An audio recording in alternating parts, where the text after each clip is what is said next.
Hey guys, welcome back to the channel. This is story about what if Naruto half angel half devil Highschool DxD part 1. Before I start, please do support for more amazing content and comments for part 2. Do consider to subscribe my channel and share my video to your friends and check out the description as well. Let's start the video. For failure to retrieve Sasuke, Uchiha Yu Naruto Uzumaki are hereby banished, declared a smug-looking civilian from his position next to the Hokage. Naruto just looked down as a tear slid from his eye. Having heard all of the testimony and the fact that Tsunade was too close to Naruto to intervene, he knew deep down that he was going to be banished. "You can't do this," declared Jiraiya from behind Naruto. "You will have until tomorrow to have handed in your headband and left," declared the same civilian council, ignoring Jiraiya's comment. Naruto turned around and walked out of the room with his head down. Most of the clan heads watched the boy leave with sad looks on their faces before silently glaring at the civilians.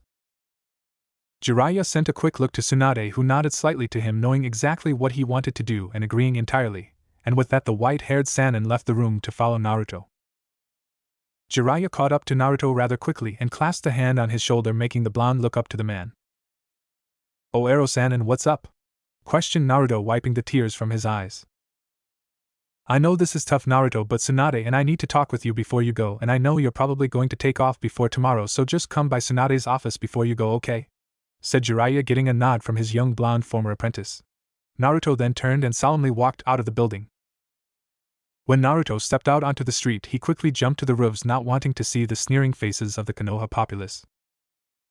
5 minutes later, Naruto had roof-hopped all the way home. As he walked up to the door, he saw that the door was once more busted. Walking into his home, to his prediction, the place had been ransacked. Walking past the broken remnants of his furniture, the blonde walked into his bedroom.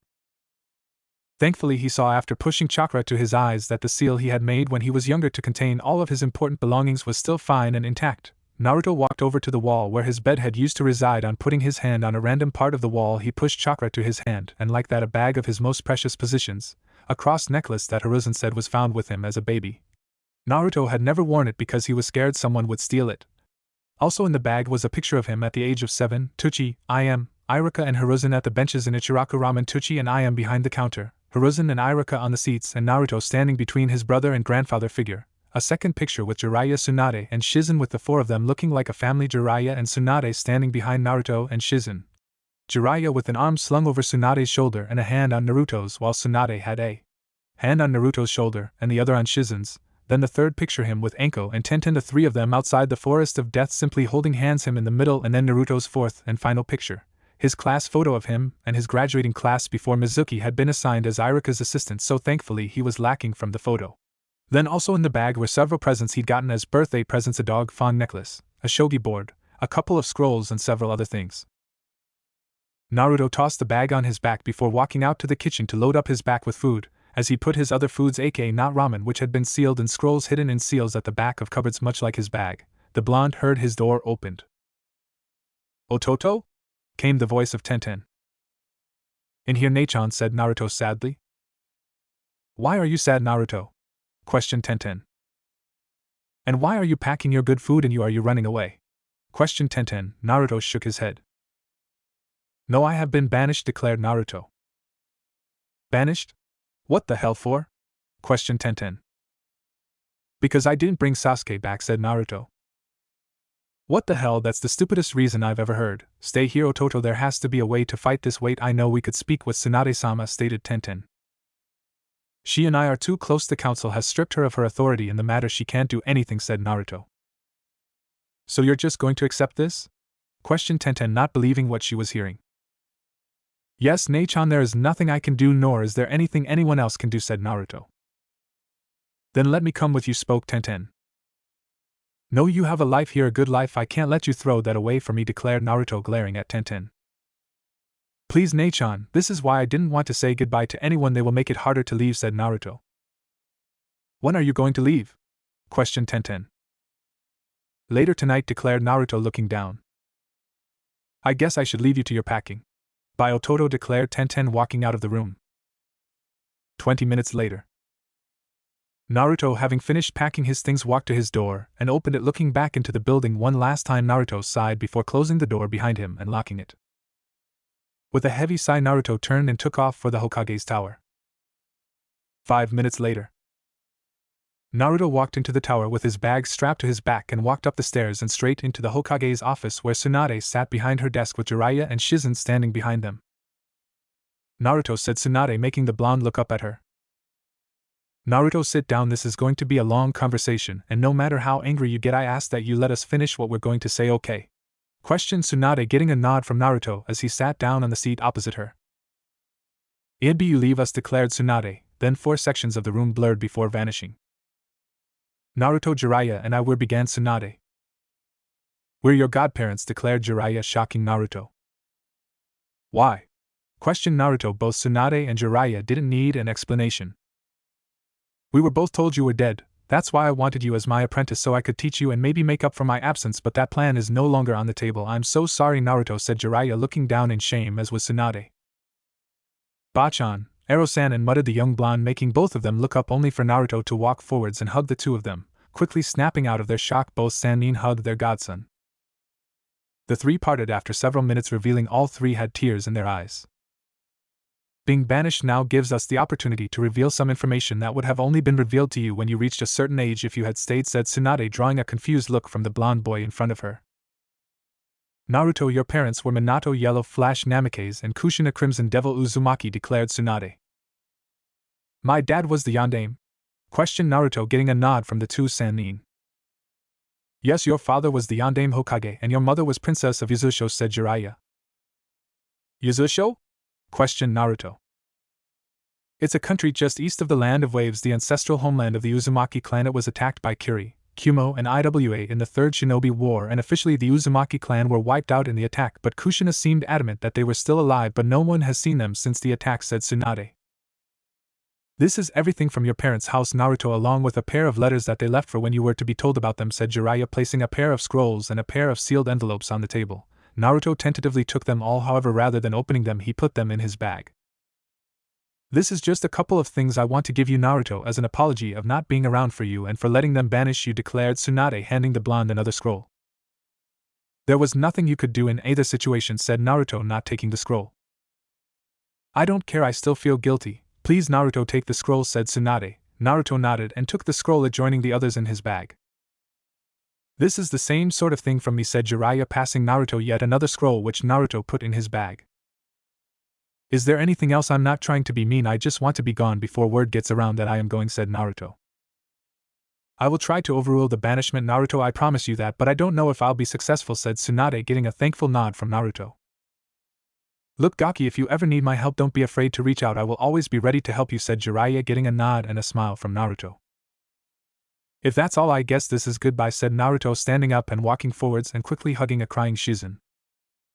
Watch over them for me, Shizune, whispered Naruto, getting a nod from the crying woman as she hugged Naruto back.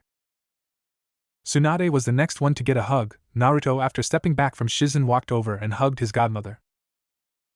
Please don't drink yourself to death, Bachan, said Naruto, tears threatening to spill from his eyes. Tsunade squeezed Naruto tight. I'll try not to, whispered the crying blonde Sannin. Good, said Naruto, stepping back from the hug, before walking over to Jiraiya, who yanked him into a hug. Take care of yourself, Gaki, declared Jiraiya. You too, Jiraiya-sensei, said Naruto, whispering his name. Once the 2 parted, Naruto picked up his back and slung it over his shoulder, and walked to the door. Please tell everyone I'm sorry for leaving without saying goodbye, I just couldn't face everyone, said Naruto, getting a nod from the blonde-haired Kage. Take care, Naruto, said Tsunade. You too, Tsunade-sama, declared Naruto, as he walked out of the room. Naruto walked out into the village as the sun was going down, and thanks to that most people were either on their way home, already at home, or out in bars. As Naruto approached the front gate, he saw something that he didn't particularly want to. Tentane, I already said I can't let you come with me, said Naruto as he walked up to the girl who was waiting at the gates. Oh, how cute, Ototo, you think I'm giving you a choice, said Tenten as Naruto walked up to her. I lost you once, Naruto, I'm not letting that happen again, declared Tenten, getting a sigh from Naruto, who just nodded. Alright, I'm guessing that you have all of your things? Questioned Naruto, getting a nod from the girl. Alright, let's go, said Naruto, walking out of the gate, pulling out a map that he had handy as he walked. So, Ototo, where we headed? Questioned Tenten as the 2 walked. Yuzusho, said Naruto as he put the map back in his pocket. 20 minutes later. The blonde Uzumaki and his adoptive sister had been walking towards the land of waves where they planned to hopefully get a boat to Yuzusho. Naruto Uzumaki came a monotone voice, making both Naruto and Tenten's eyes widen before turning to the voice. Gaara? Questioned Naruto. What are you doing here? Questioned Naruto. I heard about your banishment, my friend, and if you'll have me, I wish to join you, said the emotionally unstable redhead. Are you sure you want to? Questioned Naruto, getting a nod from the redhead. Okay, if you're sure, then you can come with us, said Naruto. How come you're letting him come without arguing like you did with me? Questioned Tenten. Because he didn't have a good life in his home village, you did, so I feel less guilty about letting him join me, said Naruto. Tenten grumbled but accepted Naruto's answer. 2 days later. Naruto, Gaara and Tenten sat on the shores of Yuzusho, having arrived by boat from the wave half an hour ago. After a short time in wave, Tazuna had organized a boat for the trio. Still, even after months feeling in debt to Naruto for his role in the building of the bridge, Naruto had thanked him, and the three had been on their way. Once they arrived, Naruto had declared that they would explore the ruins the next day, so they had a full day to do so, and now the trio sat around a fire. Well, at least Gaara and Tenten did. Naruto himself was off by himself a little bit away from the two. I guess now is as good as ever, muttered Naruto, reaching into his bag to pull out a pair of letters from his bag. The one he opened first turned out to be from his mother. To my dearest Naruto-chan. I dearly hope that this letter is never given to you, because if it is, that means neither myself nor your father are around, and you have been left alone. The first thing that needs to be said is I love you. I love you so much it hurts, my baby boy. I hope you have blossomed into a wonderful young man. But should this letter be what you have of me, then I need to tell you that you are not human. Neither myself nor your father are human, but he can explain himself in his own letter. I myself am a devil, as is any member of the Uzumaki clan. Our clan was formed by members of several devil clans that didn't wish to fight, so we traveled to this world to escape from war. You have blood of the Gremri, Baal, Phoenix, Citri devil clans running through your veins, and if you wish to learn about the powers you get from these clans, then travel to the Uzumaki clan homeland of Yuzusho. There you will find information on all of the clans. However, if for some reason you want to, the portal between this world and the world of the devils should still be usable to you. It is located under the tower at the center of Yuzusho. Just know, Naruto-chan, whatever you end up doing, I will always love you. Your mother, Kushina Uzumaki. Naruto let a few tears fall from his eyes and a smile grace his features as he read the letter before he moved on to the next one, curious what his father would say. Naruto Uzumaki Namikaze. Naruto, my boy, I so wish that this letter will never be found in your hands, as that means I am dead before your mother, and I can explain things to you. Before I get to anything else, I want to tell you that I love you no matter what you become, who you become. You are my son, and I will always love you. Now on to the things that need to be explained. You, my child, are not human. You are a Nephilim, a hybrid of a devil and an angel. I am the angel, while your mother is a devil. I was originally sent to this world by my now deceased father, the god of the Holy Bible as he was known, to investigate the presence of devils among the humans of the world. When I was young, I entered the Konoha Academy to blend in while I investigated, and during that time I met and fell in love with your mother, who only after we were married did I find out she was herself a devil. But that meant nothing to me. If the letter is in your possession, then I am dead, which means that there is now only 2 ways to learn about your angelic heritage. One is from the scrolls in our home, and the other is to use the portal that I came to this world through in the mountains in the land of lighting, which leads to heaven, the domain of the angels. But know, whatever you chose to do, deny your heritage, embrace it. I am proud of you. Your father, Minato Namikaze. Once more Naruto let a smile grace his features as tears rolled down his cheeks. It was at that moment Naruto felt a pair of arms wrap around him. You okay, Ototo? Questioned Tenten. Yet just reading letters from my parents, said Naruto, nodding. Tenten smiled as she hugged her brother. The next morning, Naruto, followed by Gaara and Tenten, walked along a road towards the village of Yuzusho. As they walked, they came to a very rusty metal gate. Naruto gently pushed the gate, and with a great groan, slowly the gate swung open before falling backwards off its hinges.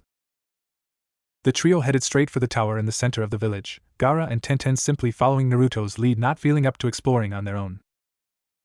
It took all of 5 minutes for the trio to reach the tower, and once more the 3 of them, Tenten and Gaara following Naruto's lead, went straight down the stairs and ended up in what at first looked like an empty room. However, after a second of Naruto being in the room, 3 pairs of wings burst forth from his back, the left ones being black bat-like wings, until about halfway, where they morphed into flaming wings of the same shape, but flaming a light blue flame. The right wings, however, were all sold feathery wings, golden and glowing. Just after the wings burst from Naruto's back, an orb, black, red, gold, purple, and silver in color, formed in the center of the room, and before anyone could do anything, the orb sucked Naruto, Tenten, and Gaara into it. Naruto, came a deep voice from behind a set of bars that Naruto found himself in front of. Kyubi, what do you want? Growled Naruto before dropping to the ground, clutching his head, screaming in pain. A thanks would be nice, declared Kyubi. A thanks for what? It's your fault I got banished, growled Naruto. I broke all the seals on your body excluding the Shiki Fujin, declared Kyubi. If you destroyed all of the other seals, why not that one? Questioned Naruto before once more dropping to his knees, screaming, holding his head in pain. Because that would kill my little Otoro, declared Kyubi. Kurama and I, spoke Naruto, pushing himself to his feet and hobbling through the bars before he was brought into a hug by a 6-foot-tall man. The man wore a pair of black jeans with 9 tails flowing out of the top. He also had fox-like ears at the top of his head and 6 whisker marks adorned his cheeks. The man wore no shirt, revealing his ripped chest. Thank you, said Naruto before falling backwards unconscious. 20 minutes later.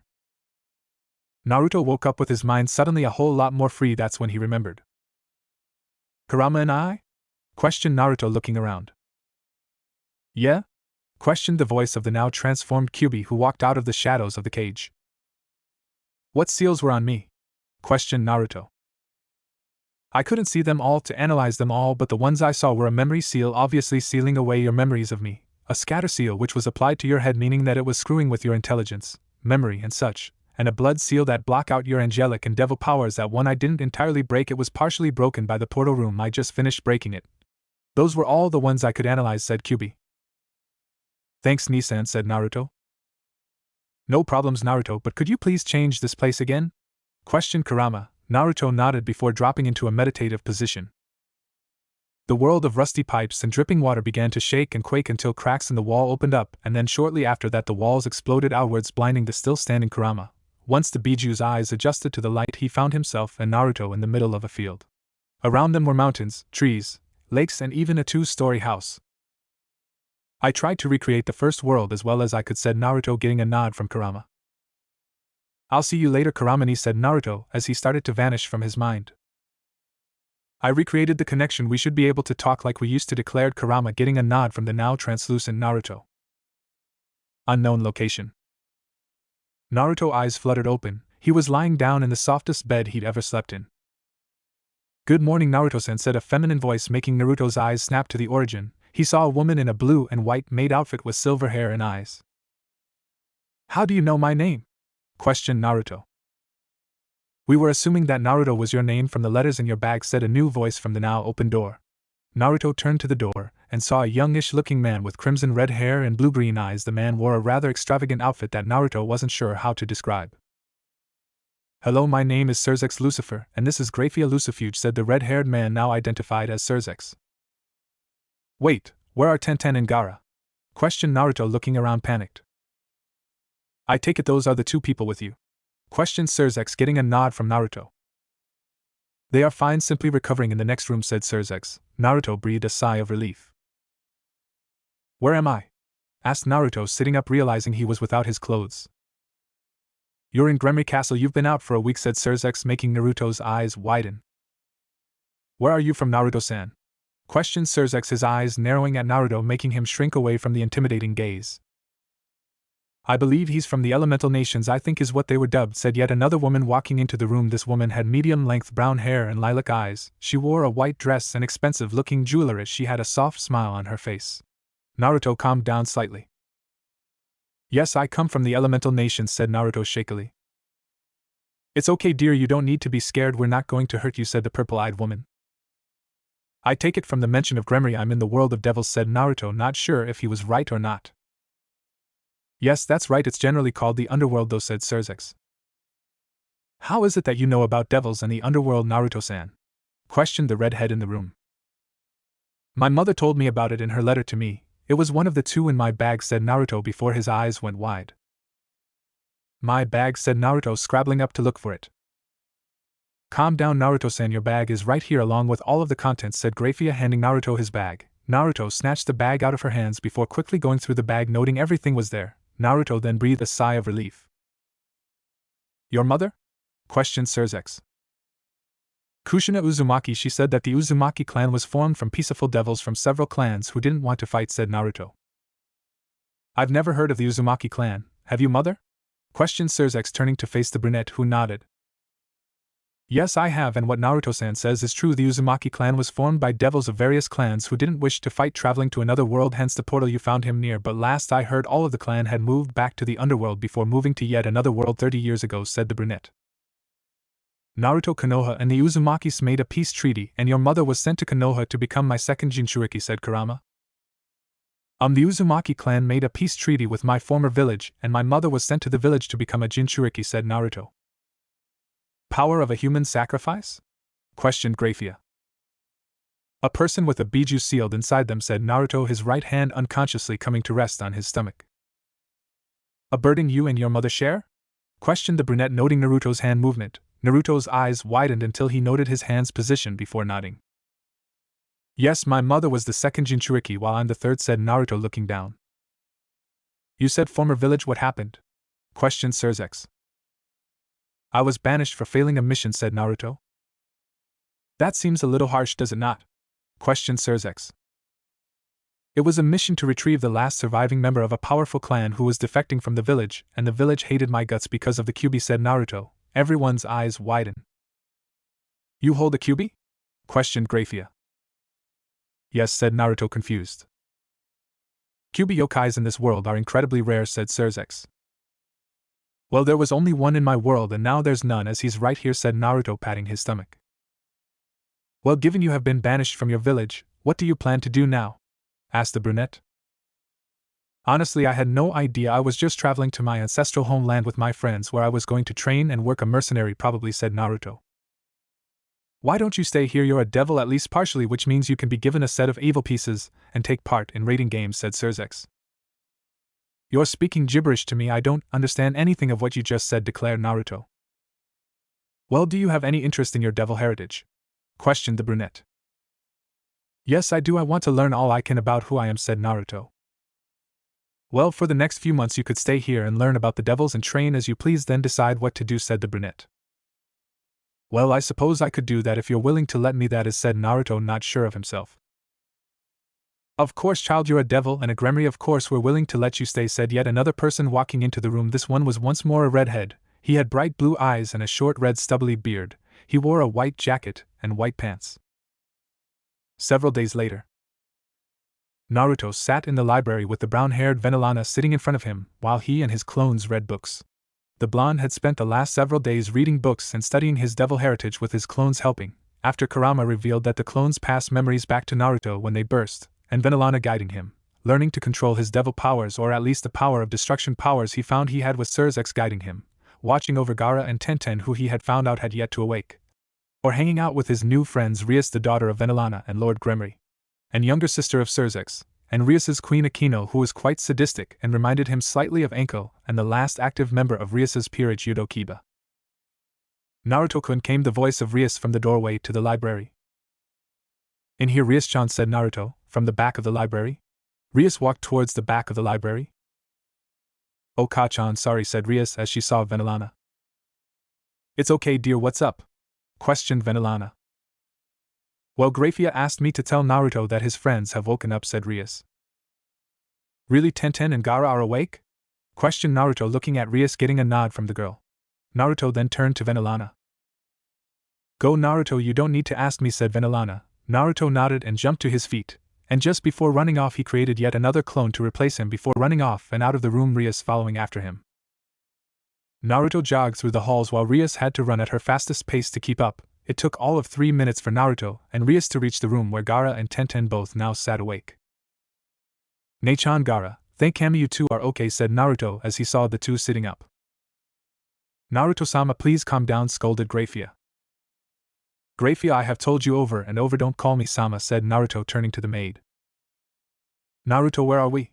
Questioned Tenten, looking around. Gremory Castle in the underworld, said Naruto. What do you mean, underworld? Questioned Gaara. The underworld is the home of the devils, and before you ask, I am a Nephilim, which is a hybrid of a devil and an angel, said Naruto, getting a nod from Gaara. So what is the plan for now? Asked Tenten. Well, for now we're staying here while I learn about my devil heritage, then I have no idea, said Naruto, getting a nod from both of his friends. Naruto, came a voice from behind the boy. Naruto turned to see Lord Gremory. Gremory-sama, said Naruto, bowing as he turned around. Naruto repeated the man looking at Naruto with a displeased look on his face. Grafia is in the room, she'll hit me for being disrespectful, said Naruto, getting a raised eyebrow from the Gremory clan head. Fine, yes Hikaru-san, what can I do for you? Questioned Naruto. As much as I don't wish to interrupt your time with your friends, but it's time to get your evil pieces, said Hikaru. Evil pieces? Questioned Tenten. Rias, could you explain evil pieces while I take Naruto to get his? Questioned Hikaru, getting a nod from his daughter. Alright, come on Naruto, said the man before walking out of the room, Naruto following. Right, well, evil pieces, began Rias. 20 minutes later. Naruto returned after being given his evil pieces to find Rias just finishing up her explanation to Gaara and Tenten. So you're all caught up on the evil pieces? Questioned Naruto, getting a nod from Tenten and Gaara. Are you going to ask to turn us, Naruto? Questioned Tenten, getting a shake of the head from Naruto. No, you two are my friends, I couldn't make you my servants even if that would mean no change for how we interact. Besides, the evil pieces are designed to reincarnate humans from this dimension's overworld, there is no telling what they might do to you, said Naruto. I'm willing to test it, said Tenten. As am I, said Gaara. I don't want to risk it, said Naruto, shaking his head. Rias, came a voice from in the hallway. In here, Akino called Rias out into the hall. Naruto, hello, spoke Akino when she walked into the room. Naruto-senpai, said Kiba in surprise when the knight walked into the room. Hey Akino, Kiba, said Naruto before turning to his friends. Right, you lot don't know each other, Tenten. Gaara, this is Akino Himejima, Rias's queen, and Yudo, Kiba, Rias's knight. Kiba, Akino, this is Tenten, my sister, and Gaara, who is my brother in all but blood, said Naruto with a grin, introducing the four. It's good to see you two have recovered, said Kiba with a smile. You make it sound like we've been out for ages, said Tenten. You have been out for over a week, said Naruto, making Tenten's eyes widen. Even the normally stoic Gaara's eye widened a bit. You still need a few days to recover before you will be permitted to leave, spoke Grafia, shocking Naruto, who had completely forgot the maid was in the room. Both Gaara and Tenten were a little bit annoyed at that, as they both felt fine, but they would listen in this situation. A few hours later. Naruto was walking around the halls of the Gremory Castle. He had nothing to do. He had recovered from the mental whiplash of his lessons with Venilana. Surzex was training Rias, and her two peerage members, and Tenten and Gaara were both asleep. Oh Grafia, where are you going? Asked Naruto, spotting the maid walking towards the castle doors. Just out to do some shopping, Naruto-sama, nothing to worry about, said Grafia. Would you like a hand? Questioned Naruto. You don't need to help, Naruto-sama, this is a job for a maid, said Grafia. Well, I want to help, said Naruto, walking down to Grafia. You're not going to let this go, are you? Questioned Grafia, getting a nod from Naruto. Alright, sighed Grafia as the two walked out of the castle. 2 hours later. Naruto and Grafia were both walking along the streets of the underworld, each carrying bags of groceries, while a second Naruto was also carrying several bags. It had not been long or eventful, but Naruto was thankful for the distraction. However, the blonde was a little distracted. He kept feeling a strong presence somewhere around, but he couldn't pinpoint it. It kind of felt the QB, but less powerful and different at the same time. Are you okay, Naruto-sama? You seem distracted? Questioned Grafia. I keep feeling something, but I can't pinpoint it, said Naruto, looking up to the woman. Grafia stopped for a moment and closed her eyes, stretching her senses out, but unfortunately she wasn't the best at sensing, nor did the lively street help. I'm sorry, Naruto-sama, I can't sense anything, declared Grafia. Naruto sighed before he went rigid and then cloned himself, who quickly took the bags from Naruto, who then ran off. Grafia turned to the clone. Can you carry this stuff back to the castle? Questioned Grafia, who got a nod from the clone before she too handed the clone her bags before her bat-like devil wings burst from her back and she shot off after Naruto, who had jumped up onto roofs and was hopping across the rooftops in a random direction. What have you found, Naruto-sama? Questioned Grafia to herself as she followed the blonde. Naruto dropped into a seemingly random alleyway which Grafia hovered over as Naruto slowly walked down the alley. Naruto looked around the alley he dropped into. I know, I felt it here, muttered Naruto from his position. Go away now, I don't want to hurt you, came a voice from deeper into the alley. I'm not here to hurt you, please, I mean you no harm, said Naruto, holding his hands up in a sign of non-aggression. Out of the darkened end of the alley walked out a dark-haired girl with golden eyes, a pair of cat-like ears at the top of her head and two cat-like tails. Behind her was a white-haired girl who shared the cat-like ears, golden eyes and cat tail, however she only had one, and both of them wore what at best could be described as rags. The black-haired one stood protectively in front of the white-haired one and glared at Naruto. "What do you want?" questioned the black-haired girl. "I sensed you two and came to investigate, and now I am going to ask, do you two want to join my peerage?" questioned Naruto, looking at the two girls whose eyes widened. "Why would you want us to join your peerage?" questioned the black-haired girl in surprise. "I sensed your power, you two are powerful, plus I hate seeing people on the street," said Naruto. The black-haired girl looked back to the white-haired girl. "I trust him, Nachan," said the girl quietly. The black-haired girl turned back to Naruto. "I am Kuroka. This is my sister Chiron," said the now identified Kuroka. Naruto then smiled at the two girls. "I'm Naruto Uzumaki," said Naruto with a soft smile. Naruto sat in his room in the Gremry Castle, having just got back to the castle. After their initial shock, Kuroka and Chiron were scared of everyone in the castle, so they had stayed as close to Naruto as they could, at least until they got to his room, where he told them to get cleaned up before he made them part of his peerage. In truth, while he wanted them to get cleaned up, the real reason he sent them to clean up before adding them to his peerage was he was trying to work out what pieces to use on them. They were Nekomata, and if he was right, they were actually Nekashu, which meant they would be able to use and master Senjutsu, which could be used to enhance hand-to-hand capabilities, making them perfect for rooks. However, they could also use Jujitsu, which with the verity of magic could make them excellent bishops. "Naruto-sama, I have brought the clothes for your companions," declared Grafia, walking into the room with an armful of clothes. "Thanks, Grafia, you're a lifesaver," said Naruto, sending the silver-haired queen a smile. "It's nothing, Naruto-sama, just doing my duty," said Grafia. Just then the bathroom door opened, letting steam pour out. Both Kuroka and Chiron walked out, each wrapped in a towel. "Just in time," said Naruto as the two cat girls walked out of the bathroom. Grafia walked over to the girls and handed each of them half of the pile of clothes in her arms. Naruto himself walked out of the room and closed the door behind him to give the girls some privacy. Several minutes passed and the door opened. Naruto walked back into the room and his jaw almost hit the floor. Kuroka wore a black kimono with a yellow obi. The kimono had a red interior and it is open at her shoulders, giving view to her large cleavage, which Naruto only just now noticed. Chiron wore a similar outfit, however her kimono was white with a cyan inside, the obi being a nice medium blue color, and the other difference was that Chiron's kimono was closed at the shoulders. "Wow, you two look beautiful," said Naruto with a smile. Both cat girls blushed but smiled at the praise. "Well, I'll leave you three to it," said Grafia, walking out of the room. "So Naruto-sama," began Chiron. "No, Sama, please, I don't like it. We're friends," said Naruto with a smile to both girls, who then both nodded. "So Naruto-kunin, are you going to turn us now?" questioned Kuroka, stretching out his name with a purr, as she rubbed up against him, blushing as she did so. Naruto himself blushed a bit, but he had grown up with Anko. Teasing was nothing new to him. "Well, I just want to clarify a couple of things first," said Naruto as he sat down on his bed. Kuroka took the spot next to him, while hugging his right arm into her cleavage. Chiron, seeing Naruto not so much as batting an eye at his arm being hugged into Kuroka's cleavage, sat on his lap. "I take it from the tails and ears I saw that you two are Nekomatas, yes?" questioned Naruto, getting a nod from the two cat ladies. "Are you a specific type of Nekomatas?" questioned Naruto, getting a semi-confused look from Chiron, but a nod from Kuroka. "Yes, we're Nekashu," said Kuroka, getting a confused look from her little sister. "We're a special type of Nekomatas that can actually master Senjutsu and Jujitsu. Other types of Nekomatas can't actually master it, they can use it but not master it," said Kuroka, scratching behind her sister's cat ears, making the young white-haired girl purr and lean into her sister's hand and back onto Naruto's shoulder. Naruto smiled at the interactions of the sisters. Once Kuroka stopped, Chiron realized where her head was and sat back up with a sheepish expression. Naruto just smiled and gently lifted the white-haired girl off his lap before sitting her down next to him so he could stand up. Naruto walked over to his bag and pulled out a scroll. "Naruto?" questioned Kuroka, looking at the blonde, confused and somewhat scared of what he was doing. "Yeah?" said Naruto, turning around, scroll in hand. "What are you doing?" asked Kuroka. Naruto walked back over to the bed and put the scroll down and unfurled it, revealing a matrix that confused the two Nekomatas.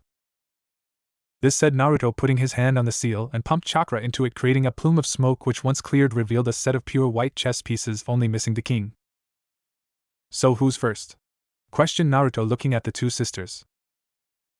"Me," declared Kuroka. Naruto nodded. "Okay, well, I'm going to need you to lay back for a moment," said Naruto, getting a nod from the black-haired girl, who leaned back until she was on her back. Naruto then knelt next to her with his pieces next to him. Once the woman was relaxed, Naruto put a single pawn on her stomach before waiting a second, then putting another on her stomach. Again he waited for a moment before he once more put another pawn on the woman's stomach. "What are you doing, Naruto?" questioned a confused Chiron, tilting her head to the side in a cute manner. I'm working out how many pawns Kuroka is worth. I already have an idea which pieces to use on you two, but I want to know how many pawns individually you two are worth before deciding on the pieces for sure, said Naruto, getting up to 6 pawns on Kuroka while explaining. How do you work out how many pawns we're worth? Questioned Kuroka, sitting up on her elbows a bit, only for the pawns on her stomach to turn blood red in color. Like that, said Naruto, looking at the black-haired girl who now had 8 pawns on her stomach. 8? Questioned Kuroka, getting a nod from Naruto. Just shy of the power of a queen, but more than individual rooks, knights or bishops, said Naruto with a grin, the knowledge from Venelana's lessons shining through. Okay, so what are you going to do? I'm going to assume you're not going to waste your queen on me, said Kuroka. I wouldn't consider it a waste, but no, I have a better plan in mind for you, but I just want to check how many pawns Chiron is worth first, said Naruto, narrowing his eyes at the girl's low self-esteem. Naruto then turned to Chiron. Just lay down, Chiron, said Naruto, getting a nod from the girl who let herself fall back onto the soft mattress of the bed. Naruto then once more, one by one, put the white pawns onto the girl's stomach until they turned blood red, which happened to be when the 5th piece was put there. Chiron frowned at that, her cat ears drooping. What's the matter, Chiron-chan? Questioned Naruto, noting the girl's change in mood. I'm not worth as many as Nei-chan, said Chiron with a sad tone. Hey, that doesn't matter right now. For all we know, you could become stronger than her in no time, said Naruto reassuringly. Kuroka smiled at Naruto, feeling she and Chiron had made the right choice joining his peerage. You really think I can be as strong as Nei-chan? Questioned Chiron. You bet, said Naruto with a grin, making Chiron smile before nodding. Scenario Totokoyan, what's this plan of yours? Said Kuroka, wrapping her arms around him, purring his name once more. Oh, that's easy. I'm going to use multiple pieces, said Naruto, turning back to the girl who raised an eyebrow. That was part of the reason I asked about the type of Nekomatas you two are, because I read that the Nekashu have a really high ability with Senjutsu and Yujitsu, which means the two of you could make great bishops or rooks, bishops giving you boosted magic abilities while rooks enhance your physical abilities, said Naruto, getting a nod from both girls. Alright, Kuroka-chan, if you're ready, I'll get started, said Naruto. Kuroka nodded and once more lay down. Naruto sealed all bar his 2 rooks and 1 bishop away back in the scroll. Naruto then lay one of the rook pieces and the bishop down on Kuroka's chest. I commendeth thee as Naruto Uzumaki. Mine command, Kuroka, is that thou shalt walk amongst the devil's underworld as equals. I seal this contract. Be reborn, declared Naruto as he and Chiron watched in fascination as the 2 chess pieces sunk into Kuroka's chest, turning red as they went. Naruto, what's going on? I felt, they said Surzex, running into Naruto's room before noting the 2 girls on the bed and the chess piece in his hand. SS Surzex L. Lucifer, stuttered Kuroka, half hiding behind Naruto, terrified of the man in front of them. Hello, yes, I am Surzex Lucifer, and you two are?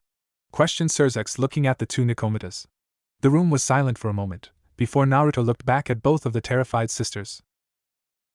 This is Kuroka, my bishop and rook, and that's Kaneko, my soon-to-be other rook, said Naruto to Surzex, whose eyes went wide. Wait, did you just say that Kuroka-san is you bishop and rook? Questioned Surzex, shocked. Yeah, why is there something wrong with that? Questioned Naruto. Yes, actually that shouldn't be possible, said Surzex, getting a confused look from Naruto. You shouldn't be able to cross classes like that. She should have only been able to accept one of those classes, not both, said Surzex. Well, I wasn't known as the most unpredictable ninja in my former village for nothing, said Naruto with a grin. That's all well and good, but I must ask that you not do that again. We have no idea what such a process could do, said Surzex, getting a nod from Naruto. And Kuroka-san will have to be monitored by Grafia for a while just to make sure that there is no adverse effects from the 2 classes, said Surzex, making Kuroka pale a bit, but Naruto put a hand on her shoulder. You'll be fine, I promise you that, declared Naruto. Kuroka nodded. Several days later. It had been several days since Naruto turned Chiron and Kuroka. There had been no major problems. The biggest of the minor ones was the sleeping arrangement. The 2 Nekomata sisters were adamant about staying as close together as they could, hence they were sharing a bed. Now that wasn't the problem was the fact that they decided to share Naruto's bed, and their sleep clothes, particularly in Kuroka's case, were a little revealing, thankfully, though again because Naruto grew up with Enko, it wasn't as bad as the situation could be. Naruto was now outside the Gremmy Castle. He had once more finished his lessons with Venelana for the day. Rias and her peerage were out doing a mission. Tenten and Gaara were being taught about Devil Society by Venelana, and the Nico sisters, as Naruto had begun to call them, were with Grafia, who was checking on Kuroka, so Naruto was just walking in the garden. However, Naruto stopped when a bolt of purple lightning slammed into the ground in front of him. You there, Blondie, came a voice from behind Naruto, Naruto turned around and looked up into a tree where he saw what looked like a devil. The man had purplish blue skin, black hair, dark pink eyes, and a pair of horns sticking out. His forehead curved upwards. For clothing, the man wore a black high-collar jacket, formal black pants, and a white pointed scarf thing around his neck that on both ends was a symbol, which was a skull with a pair of bat-like wings without the skin sections, and above the skull and between the wings was a purple star. Sprouting from the man's back, Naruto could see a pair of devil wings in between, which was the hilt of a sword which for a pommel had 3 skull shapes and a spike on it. Naruto could also barely make out the guard, which was a pair of devil wings. However, he could feel no evil pieces in the man, nor could he sense the man was a king. "Who are you?" questioned Naruto, narrowing his eyes at the man while simultaneously reaching for a kunai. "My name is Alastor, and my master has ordered your death," declared the now identified Alastor before ripping his blade off his back before jumping from the tree branch and swinging his blade at Naruto. The blonde at an untraceable speed brought his kunai up to block the blade. Alastor sent Naruto a psychotic grin. Naruto reared his fist back and slammed his fist into the devil's face, making the devil fly back and hit the tree. Naruto narrowed his eyes as the devil just dropped from the tree, landing on his feet before looking at Naruto again with the same psychotic smirk. Naruto jumped back when a bolt of purple lightning shot down from the sky. Naruto narrowed his eyes when he saw Alastor's sword sparking with purple lightning. "So you're behind the purple lightning," declared Naruto, narrowing his eyes. "That's right," said the man, charging at Naruto, swinging his blade over his head. The devil's blade sailed through the air and cut deep into Naruto, making Alastor's eyes widen and smirk widen. However, that changed to a glare when Naruto went up in a puff of smoke and was replaced with a slashed log. Now it was Alastor's turn to dodge, jumping out of the way when from behind him a ball of light blue fire came flying at him. The devil turned to see Naruto floating in the air, 3 pairs of bat-like wings with the outer halves of which were on fire, a light blue fire, kunai in one hand, a ball of black and red energy hovering over his other hand. "A phoenix? Or are you a Baal?" questioned Alastor, watching Naruto. "Neither, I'm an Uzumaki," yelled Naruto, shooting forwards before throwing the ball of red and black energy forwards. The ball grew in size as it got closer to Alastor. "Oh hell no," said the devil before he jumped up and shot upwards, getting just out of range of the expanding destruction. Unfortunately, Naruto flew right at the devil, burying his fist into Alastor's gut. The sword-wielding devil doubled over, coughing up blood before Naruto front flipped, slamming his heel into Alastor's head, sending the pink-eyed devil rocketing into the ground. "You're a king, yet you have the strength of a rook," said Alastor, looking up at Naruto, only to see him not there. "And the speed of a knight," said Naruto, appearing behind the downed devil, only to have to jump out of the way as a bolt of purple lightning slammed into the ground between them. Naruto narrowed his eyes. That lightning trick was getting annoying. "Time to even the annoying trick playing field," said Naruto before putting his hands together in a cross-hand sign. "Kage Bunshin no Jutsu, Shadow Clone Jutsu," called Naruto, and in a huge cloud of smoke hundreds of Narutos formed. Alastor was at first shocked, but then his psychotic smirk grew larger. "Well, that's an interesting trick," said the devil before bolts started shooting down from the sky like no one's business while he ran forwards with his blade in hand and began slicing through all of the Narutos. The real blonde, however, was hiding in a tree watching as Alastor tore through his clones. After only minutes the clones were all dealt with, and as Alastor guessed halfway thought the clones, Naruto wasn't among them. However, the sword wielder was shocked when he turned around and saw Naruto charging at him with a ball of pure spiraling energy floating above his hand. Alastor was too shocked to even defend, and Naruto slammed the spiraling energy into Alastor's gut. The spiraling orb ground, ripped, and tore Alastor's flesh. "Rasengan!" yelled Naruto before the back pushed Alastor backwards into a tree, the force of the attack making the sword come flying out of his hand, landing on the ground meters away from Naruto. Naruto called a voice from behind him. The blonde turned around only to be tackled by Kuroka and Chiron, and behind them was Grafia, Gaara, Tenten and Venilana. Hey, what's this about?" questioned Naruto, rubbing the 2 Nikomata's backs. "We were just so scared you'd been hurt," said Kuroka as she and her sister sobbed against Naruto's chest. "What happened, Naruto? We felt a surge in your power," said Venilana. "I was fighting that guy," said Naruto, pointing in the direction that his Rasengan launched Alastor, only to see the man not there. Naruto, however, noted that the sword Alastor had used was still there. Naruto sat up, hugging both Nikomatas before slipping out of their grip and walking over to the weapon, getting confused looks from everyone. Naruto carefully looked at the sword, trying to surmise if it was a trap. After nudging it with his foot, he decided it was safe to pick up the sword. Once Naruto picked up the blade, it glowed gold for a moment before the glow split into 2 and one part split off and landed on the ground. The glow that was on the ground grew in size until it was about the size of a person before the glow then disappeared, leaving a person kneeling towards Naruto. Alastor, growled Naruto, bringing the sword up to slice the devil down. "Please, master, wait," said Alastor, falling backwards, waving his hands in a non-aggressive gesture. Naruto stopped, glaring down at the devil. Alaster as in lightning sword Alaster? Questioned Graphia, walking closer to the two devils. That's me, said the Alaster. Lightning sword? Questioned Naruto. I am a sentient weapon, that sword in your hands to be precise, said Alaster. Why were you attacking me? Questioned Naruto.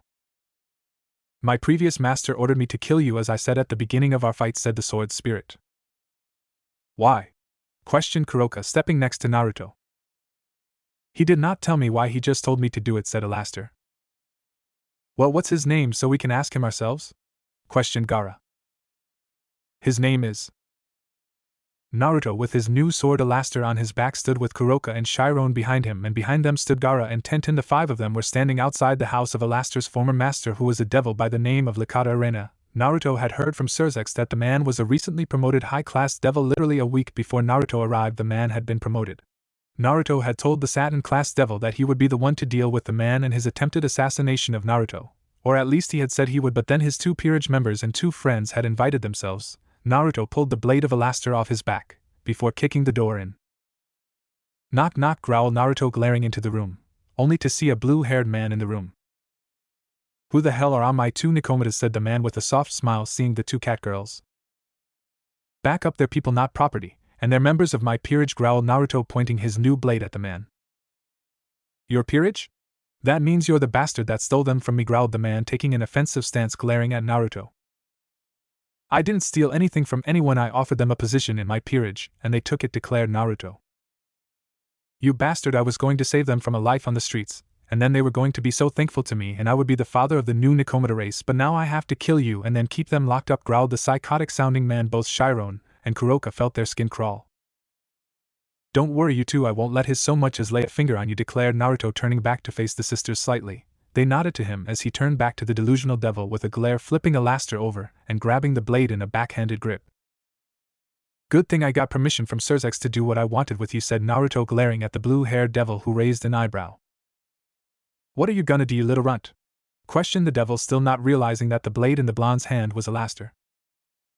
I'm going to kill you, declared Naruto, shocking both Tenten and Gaara. Neither knew that their friend would be so bloodthirsty. I wish you luck, boy, I'll have you know I'm a high-class devil, said the man arrogantly. That's nice, I'm an Uzumaki, so I don't give a shit, said Naruto before he launched forward, swinging Alaster over his head. Lakata jumped back, dodging Naruto's strike, before throwing a sparking clawed hand forward, sending a bolt of lightning towards Naruto, who jumped out of the way, as did the two Nico sisters, Gaara and Tenten. You lot get outside, ordered Naruto, getting a nod from the four other people in the room as Tenten and Gaara jumped backwards out of the home, while Chiron and Kuroka ran out the door as Naruto coated his blade in a black and red aura. The two people and two devils got out just in time for an explosion to go off, and then house exploded outwards, leaving only rubble and the two fighting devils in its wake. Naruto stood glaring, his sword in a backhanded grip. The blue-haired devil stood with an insane grin on his face, looking past Naruto at the two Nico sisters. Not a chance, declared Naruto, once more charging forwards, swinging his blade over his head, and out came an arc of red and black energy that flew towards Lakata, who jumped to the side and was about to send another bolt of lightning at Naruto, only to once more have to jump away as a purple bolt of lightning came down and slammed into the ground where he stood just seconds before. You bastard, Alaster, I thought I was your master, growled Lakata, realizing Naruto was wielding Alaster. You were until I beat the shit out of him, then I became his master, declared Naruto, letting his 3 pairs of devil wings sprout out of his back, and he flew up into the air. You think flying gives you an advantage? Questioned Lakata, sprouting his own wings, shooting up into the air. No, but these give me fire to work with, declared Naruto, confusing everyone. That is, until Naruto stuck his free hand into his blue flaming wing with an open palm, where a ball of fire began to form before Naruto pulled his hand out of his wing, revealing a light blue fireball in his hand. But then Naruto tossed Alaster up into the air, where he morphed out of his blade form into devil form before he flew down to Naruto's friends. Get back, we have no idea if this attack is going to work, and if it does, how powerful it's going to be, declared Alaster with a scared look on his face. Naruto had informed him of the plan, and the devil was impressed and scared at the same time. Naruto began pushing chakra to his flaming hand, and then pushing chakra to his other hand he started forming a Rasengan in the blue fire. Lakata didn't know what Naruto was doing, but he didn't like it, so he shot a bolt of lightning at Naruto. Only a precisely aimed kunai flew between the bolt and Naruto, the metal attracting the lightning, rendering the bolt useless. The kunai then fell to the ground, and before Lakata could send another bolt at Naruto, the blonde was on the move, a fireball in his hand, at the core of which was what looked like a Rasengan. Naruto flew right at Lakata, who was being held in his place by sand around his ankle. The sand tracked back to Gaara, who had his hand held out towards the delusional devil. Naruto flew straight at Lakata with his right hand forwards. Rasen Haibakudan, spiraling fire bomb, declared Naruto, coming up with a name for the attack on the fly. Once the attack collided with the crazy devil before the ball expanded to a huge size, engulfing the insane man in a ball of blue fire. The ball kept on expanding and expanding until the bottom of it touched the ground 50 feet below Naruto, at which point it suddenly and exceedingly quickly shrunk back down to the size just big enough to contain Lakata before it exploded, sending burning embers scattering around the place, until they flew back towards Naruto's hand, once more forming a ball of blue fire and simultaneously stopping the embers from starting fires. All 5 of Naruto's group watched as Lakata fell to the ground, his clothes and skin still smoking. The devil's body hit the ground with a thud. "You be bastard," wheezed Lakata, his skin slowly healing itself. Naruto dropped down on him, stamping his feet into Lakata's elbows, and pulled out a pair of kunai before stabbing them straight into the devil's palms. "Ow, son of a," said Lakata, only to be kicked in the cheek, stopping him from speaking the next word. "Alaster," growled Naruto, causing the now nearby sword to morph back into his blade form and fly into his hand. Naruto grabbed the hilt of the sword with one hand before slamming his hands together and slamming the sword downwards. Everyone was surprised when they saw the blade did not pierce Lakata's skull, none more so than the man himself. "Why?" questioned the insane devil, looking up at Naruto. "Death is a release, something you don't deserve for what you had planned," said Naruto before kicking the man in the head, knocking him out. "Naruto?" questioned Kuroka curiously, stepping closer to Naruto. The blonde himself let out a deep sigh before sheathing his blade on his back. "Yeah, Kuroka-chan?" questioned the blonde, turning around. "You okay?" questioned the elder sister of the Nico sisters. "Yes," said Naruto, letting out another heavy sigh. "You know he didn't deserve mercy?" questioned Gaara. "Yes, I do, Gaara, but what would that make me if I didn't give it to him?" questioned Naruto, getting an understanding nod from Gaara. "Someone tell the authorities we have a devil to be jailed," said Naruto, and before anything could even be said, several magical circles appeared, and out of them stepped many devils that surrounded Naruto, his friends, and the unconscious devil. "All yours," said Naruto, motioning to the unconscious body. A couple of hours later, Naruto and his friends were back at the Gremory Castle. Naruto himself was bored and once again roaming the halls. Gaara and Tenten were once more with Venelana learning about Devil Society. Kuroka and Chiron were learning to master their powers. Naruto was walking down the corridors. He walked past one of the many lounge rooms. Naruto called out a voice from inside the room. Naruto walked into the room. "Yeah, Rias?" questioned the blonde, looking at the girl who was sitting on a couch lazily with a remote in her hand. "Do you want to watch some anime with me?" questioned the girl with a smile. "Sure, why not?" said Naruto, taking a seat next to the crimson-haired heiress, who once he had sat down used his shoulder as a headrest. Naruto cast a sideways glance her way before deciding not to bother questioning the girl. "I heard you got into a fight while I was gone," said Rias, looking at Naruto. "Several, actually," said Naruto, glancing at the girl. "Who with and about what, if you don't mind me asking?" asked Rias. "A recently promoted high-class devil who, as I am fairly sure, is insane because I made Kuroka and Chiron part of my peerage," said Naruto. "And the other fight?" questioned Rias. "That was with a sentient sword by the name of Alaster who used to belong to the devil and was sent to kill me, and I now have a lightning sword," said Naruto with a grin. Rias rolled her eyes at the boy's enthusiasm. "So how was your mission?" questioned Naruto. "Oh, it was fine, pretty simple really, although we did run into a little problem when..." Several hours later, Naruto sat next to Rias. After the two had finished their conversation, they sat watching part of Rias's anime collection. But now it was night time and Rias had fallen asleep on Naruto's shoulder. The blonde smiled and rolled his eyes at his friend's behavior. The blonde maneuvered himself in such a way that he could pick Rias up bridal style, and then got up himself and began walking in the direction of Rias's room. As he walked, she unconsciously nuzzled herself against his chest. Once more Naruto rolled his eyes at the girl's behavior as he walked. "Oh, good evening, Naruto-sama. What are you still doing up, let alone with Rias-sama in your arms?" questioned Grafia, walking out of a room ahead of the blonde. "Rias and I were watching some of her anime, and she fell asleep, so I'm just taking her back to her room," said Naruto, getting a nod from Grafia. "I can take her if you wish, Naruto-sama. You too need your sleep," said Grafia, getting a saddish smile from Naruto. "No, it's fine, Grafia. I can take her. Besides, I don't need much sleep anyways," said Naruto. Grafia instantly knew she touched on an unpleasant subject for Naruto. I apologize if I brought up a bad memory, Naruto-sama. If you wish to talk about it, I will always be available to listen, said Grafia. No, I'm good, Grafia, but could you please do me a favor? Questioned Naruto, getting a nod from the silver-haired maid. Please drop the sama from my name, said Naruto. I'm sorry, Naruto-sama, I can't do that. It would be disrespectful to you and your standing, said Grafia.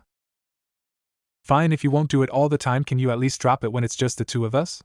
Questioned Naruto. He could see Grafia was conflicted on the matter, not wanting to be disrespectful to his status, but also not wanting to disrespect his wish. Eventually not wanting to disrespect his wish won out. Alright, Naruto, when it's only to two of us, I will drop the sama, declared Grafia, getting a head start on his request. Thank you, Grafia-chan, said Naruto with a smile. No problem, Naruto-kyunin, said Grafia, drawing out the koan with a purr before returning to her normal stoic appearance and walking down the hall as if nothing happened. Good evening, Naruto, said Grafia, not even looking back. To you as well, Grafia, said Naruto, continuing on his way towards Rias's room.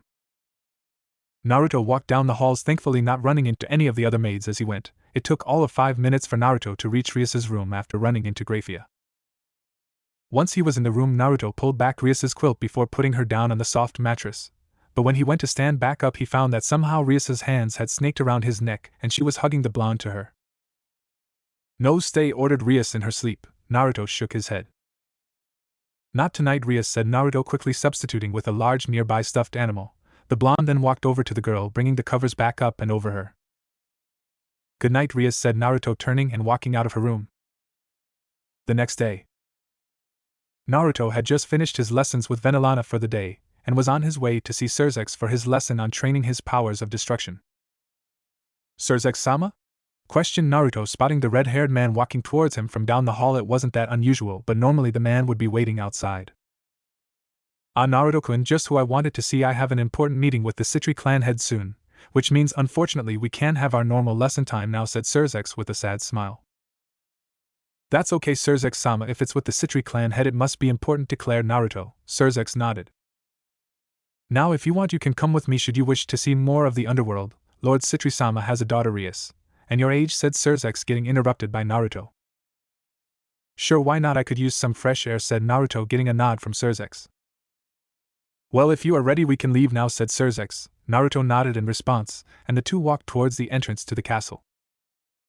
20 minutes later, Naruto and Surzex had taken a teleportation circle to the edge of the Citri territory, where they then walked from towards a huge castle in the center of the large land mass that was considered Citri territory, hence why they were just now getting to the castle. Ah, Surzex, how nice to see you again. And who is this? Questioned a black-haired man walking towards the pair.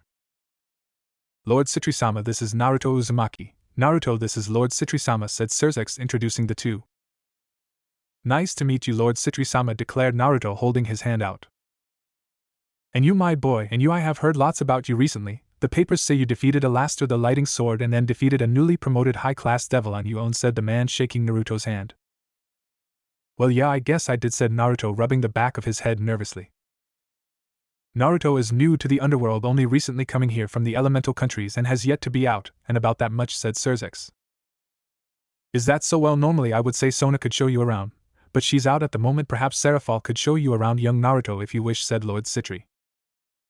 Well, I wouldn't want to cause trouble for you or your family, said Naruto, looking down. Nonsense, my boy, it would be no trouble at all. I'm sure Serafal would love to meet you, said Lord Citri before nodding to a nearby guard who walked into the castle, returning several minutes later with a girl dressed in a pink magical girl outfit. She had long black hair tied into 2 pigtails and purple eyes. Yesy, daddy? Questioned the girl in a childish voice, completely ignoring Naruto and Surzex. Serafal, sweetie, this is Naruto. Would you show him around while Surzex and I have our meeting? Questioned Lord Citri, looking down at his daughter while pointing to Naruto. It was then Serafal noticed they had company. Lucifer-sama, nice to see you again, said Serafal, looking to Surzex. Same to you, Leviathan-sama, said Surzex with a grin. Leviathan-sama, this is Naruto Uzumaki, said Surzex, pointing to Naruto.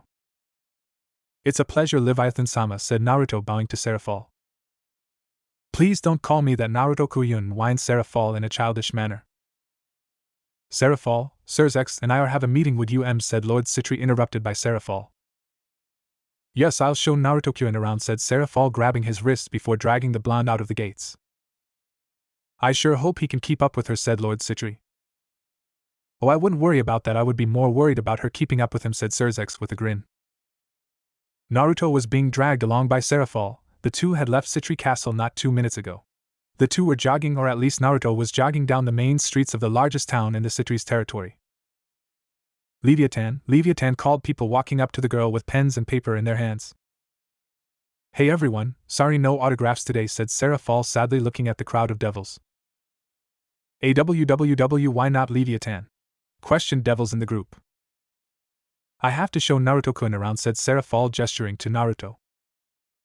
Why, Leviathan-sama has a boyfriend, squealed the girls in the group. Naruto blinked as everyone began to crowd him too. Ah, hell no, I'm not dealing with this, said Naruto, jumping up into the air, letting his wings burst from his back, revealing the half-flaming devil wings.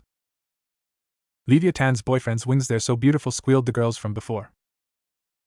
He's not my, spoke Seraphol, only for her voice to be drowned out. Naruto, seeing that this was going nowhere, flew down and grabbed Seraphol's hand before pulling her out of the crowd of devils before both of them vanished in a swirl of leaves. Where did they go? Questioned one of the fangirls, looking around. Somewhere on the other side of the city. Naruto and Seraphol appeared in a swirl of leaves. Naruto gently put the girl on the ground. She was turning slightly green. Sorry about that, it was the quickest way to get us out of there, said Naruto. Seraphol covered her mouth for a moment before her churning stomach calmed down, and she didn't feel as if she was going to throw up.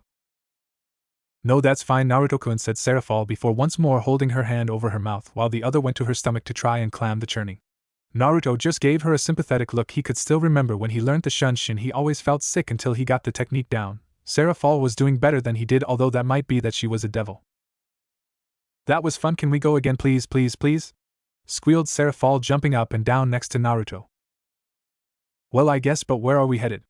Asked Naruto. Seraphol jumped up and let her bat-like wings sprout out of her back before looking around to work out where they were. After a moment her wings vanished, and she dropped to the ground, landing next to Naruto with a grin on her face. So which way and how far? Questioned Naruto. That way, about 2 kilometers, said Seraphol, bouncing up and down, pointing behind her. Alright, we need to be touching for you to go, said Naruto, only for Seraphol to jump on his, wrapping her arms around his neck. Let's go, said Seraphol excitedly. Naruto smiled at her energy, and nodded before the two of them vanished in a swirl of leaves. The next day. So you want me to teach you elemental magic? Questioned Graphia, getting a nod from the blonde Nephilim in front of her. Yes, I really want to learn elemental magic, and I thought who better to ask than the best queen in the underworld, said Naruto with a grin. Flattery gets you nowhere, mister, said Graphia with a grin, poking Naruto in the chest each word. You caught me, said Naruto, holding his hands up. It's alright, Naruto-kun, I'll help you, said Graphia with a small smile. Naruto's face split into a grin. Thank you, said Naruto, hugging the silver-haired maid, who blushed slightly from the contact but forced the blush down and gently pushed Naruto off herself. First thing first, what elements do you want to learn? Questioned Graphia, looking down at Naruto. I want to learn to make fire first. I can freely control it now thanks to my phoenix blood pyrokinesis, but I can't actually create fire, said Naruto, getting a nod from Graphia. Fire was one of the easiest elements to teach a devil. I also want to learn water magic because of my Citri blood, declared Naruto, once more getting a nod from Graphia. Ice is one I would like to learn as well because of a friend of mine who I haven't seen in ages, said Naruto with a semi-sad look in his face. Graphia noted the look but nodded. Wind magic would be nice to use as well, but that's not an essential, said Naruto. So basically you want to be able to use as many elements as possible? Questioned Graphia. Naruto just shook his head. No, just fire, water, ice, wind, and lightning, declared Naruto, getting a nod from Graphia. Well, luckily I can help you with all of those, said Graphia with a smile. Alright, exclaimed Naruto, happily jumping up. This could get messy, so let's head outside, said Graphia, getting a nod from Naruto, and like that the two walked out of the castle. When they got outside they found Tenten and Kiba staring, both with grins on their faces, while Akino, Gaara and Rias looked on. Naruto and Graphia walked past the spar and headed for a relatively bare section of the grounds, nothing to burn should Naruto not have control of his fire. Alright Naruto, I want to see what you can do already, said Graphia. Naruto nodded and made his wings burst forth from his back before putting his hands out to collect some of the fire from his wings. Once he had a ball of fire in each hand, he put his hands in front of him, combining the two balls, making one larger ball of blue fire. Graphia watched on as Naruto then started manipulating the fire into various shapes, from a disc to a ring to a cartoon-style lightning bolt, even a sword. Alright, so your control is good, but the main thing you want is to learn how to make the fire without your wings out? Asked Grafia, getting a nod from Naruto. Okay, well, there are several ways we can start. Firstly, you could wear gloves specially made to cause friction when you click your fingers and then turn that friction into fireballs in your hand. This is simple and easy to pull off but can only create fire in your hands. The other method, said Grafia, turning around before holding her hand out. After a second, the air in front of her hand burst into flames, a fireball forming in her hand before bringing it back around facing Naruto. Is to learn to vibrate the molecules in the air fast enough that they burst into flames. This is the method most people use, excluding every member of the Phoenix clan, who simply do what you do now, gather fire from their wings to use, said Grafia. Naruto nodded, while he thought about which method he would like to try. Given that you have Phoenix blood in you, you might be able to learn the second method rather quickly because of the aerokinesis you should have also inherited, said Grafia. Naruto blinked before what she said clicked in his head. Alright, I'll give it a try, said Naruto. Grafia moved around behind Naruto. As he held up his hand to the side, he concentrated on the air in front of his hand. Clear your mind, came the whispered advice of Grafia in the blonde's ear. Naruto felt Grafia run a finger up his outstretched arm until her palm rested against the back of his hand. A moment after Grafia's hand reached his, the air in front of the blonde's hand burst into red flames before morphing into the shape of a ball where the flames went light blue. Naruto closed his hand around the fire before it burst forth from his clenched hand in the shape of a spear. Well done, Naruto-sama, said Grafia, confusing Naruto. It's just us, so why is? Thought Naruto until the question was answered when Naruto saw Millicast trying to hide around the corner while watching the two older devils. We know you're there, Millicast, what's up? Questioned Naruto, looking at the boy. I was just wondering what you and Grafio Basin are doing? Questioned the young redhead. Nothing to worry about, Milika-sama, I was just helping Naruto-sama with his fire magic, said Grafia. Obey-san, whined Millicast. Even if you are my godson, Milika-sama, you are still my master's son, so I will refer to you with the utmost respect until told otherwise by your father, said Grafia. I thought your mother was here, Millicast, why aren't you with her? Asked Naruto, looking confused at the young red-haired boy. She's with Tusan, said Millicast simply. Alright, well, if you plan to stay here you might want to stand back, said Naruto, turning around, holding his hand out once more, concentrating on the air in front of his hand. This time it took just a little bit less for the air to burst into flames once more, forming a ball of blue flame. Nisama? Came the voice of Millicast. Yes, Millicast? Asked Naruto. How come your fire is blue? All the other fire I have seen is red, orange, or yellow, asked Millicast. Naruto turned to face the devil with a raised eyebrow. That's a really good question. I don't know, Millicast declared Naruto before turning to Grafia. Do you have any idea, Grafia-chan? Questioned Naruto. I don't know, I have only seen one other user of blue flames, and she was a phoenix that I fought alongside in the last war, said Grafia. I guess we'll have to ask the members of the Phoenix clan next we see them, said Naruto. The blonde then once more turned back and began to practice his fire creation. Several hours later, Naruto sat at the dining table. Next to him sat Rias on one side and Kuroka on the other. On the other side of the table sat Surzex and his wife Selana. Grafia stood behind her master serving him and his wife. The two had dated for a while during the Great War, but once the war was over they simply couldn't keep their relationship together. After they broke up, Surzex had found a wonderful woman, a low-class devil at the time, now a mid-class, but she had refused to let it be revealed until she was a high-class devil. They did, however, still spend time together, but in the public's eyes they were just friends. At the head of the table sat Lord Gremory, and next to him sat Venilana. Next to Kuroka sat Chiron, and then next to her were Tenten and Gaara, while next to Rias sat Akino and Yudo. So Naruto-kun, you've been here a couple of months, have you made up your mind with what you plan to do? Asked Venilana. No, not really, I don't know what to do. All I know is I'm still bitter about what my village did to me, so I am in no rush to return to the elemental countries, declared Naruto. Well, maybe next year you could come to Ko with me, suggested Rias, looking at Naruto, a small blush spreading across her face. Maybe, I mean, it might help me come up with a plan for what I want to do, said Naruto, shrugging. Is that all anyone is to you, Naruto-kun, something to pass the time? Questioned Rias, faking a hurt tone. Rias-chan, I've been stripped of my identity, my purpose. I'm sorry if I seem insensitive, but all I am now is training, that's all I have left in my life, snapped Naruto. Everyone stopped whatever they were doing and looked at him. Sorry, that was rude, please excuse me, said Naruto, pushing back from the table before getting up and walking away. Kuroka, Chiron, and Rias all moved to follow him. Don't, declared Tenten. He's your brother, how can you not care? Questioned Rias, looking at Tenten. You think I don't care? I care so much, but he can't be helped right now, said Tenten. Tenten-san is right. Naruto-kun may be hurting, but you can help him right now. He needs to find a new path, said Vanillana. With Naruto. You okay, boss? Questioned Alastor within Naruto's mind. Yeah, I'm good, replied Naruto mentally as he walked outside. No, you're not, don't lie to us, said Kurama while Naruto was finding an isolated place before his hands exploded with blue fire. Slamming his hands together, Naruto created a huge ball of blue fire. Fine, I'm pissed, replied Naruto, jumped into the air, slamming the fireball into the ground, launching him 30 feet into the air before falling back to the ground. 1 week later.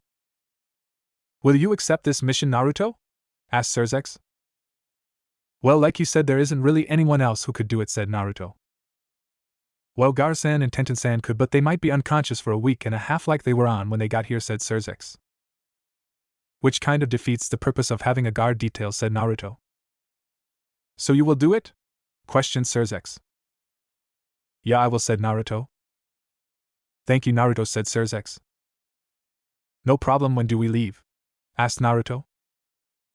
Ajuka will be here this afternoon, so we need you to go to Phoenix Castle and pick up the Phoenix Tears, said Surzex. Naruto nodded and walked out of the room.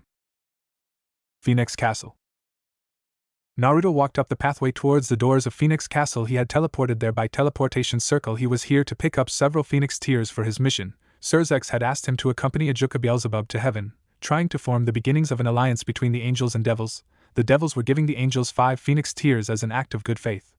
Naruto was really the only devil who could accompany Ajuka, because only Satan-class devils could resist the holy lights of heaven, and 2 Satan-class devils would put the angels on edge, so Naruto, who should be at the very least resistant to the holy lights because of his angelic blood while still strong enough to protect Ajuka if push came to shove, was the best choice to send.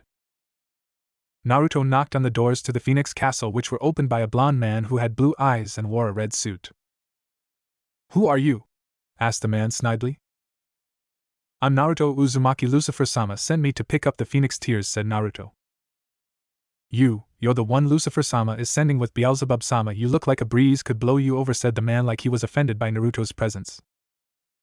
Yes, well, Lucifer-sama has his reasons, declared Naruto. News of him may have spread around the underworld, but nothing had been said of his angelic blood. The only ones who knew about that were members of the Gremory household.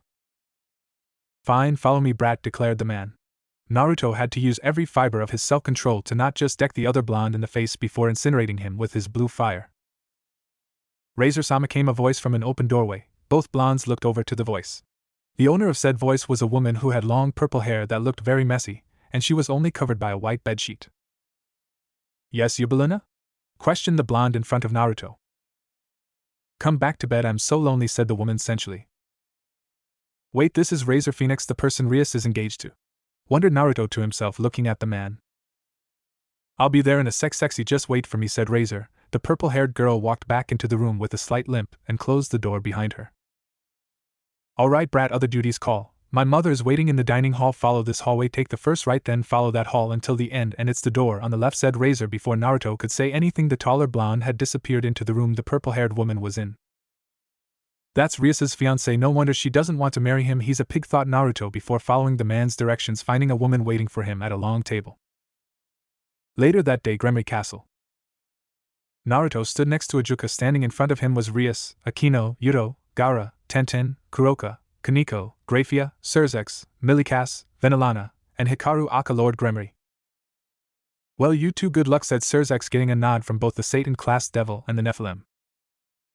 Naruto, please promise me 2 things, said Rias, stepping up to the boy. Naruto raised his eyebrows, indicating he was listening. Promise you'll come back safe, and when you do you'll come to Ko with me, said Rias. To the first I will come back safe, I promise, and to the second I'll agree to that, but only if Gaara, Tenten, Kuroka and Chiron are allowed to attend there too, said Naruto. Rias nodded and then stepped back. You ready, Naruto? Asked Ajuka, looking down at the blonde who nodded.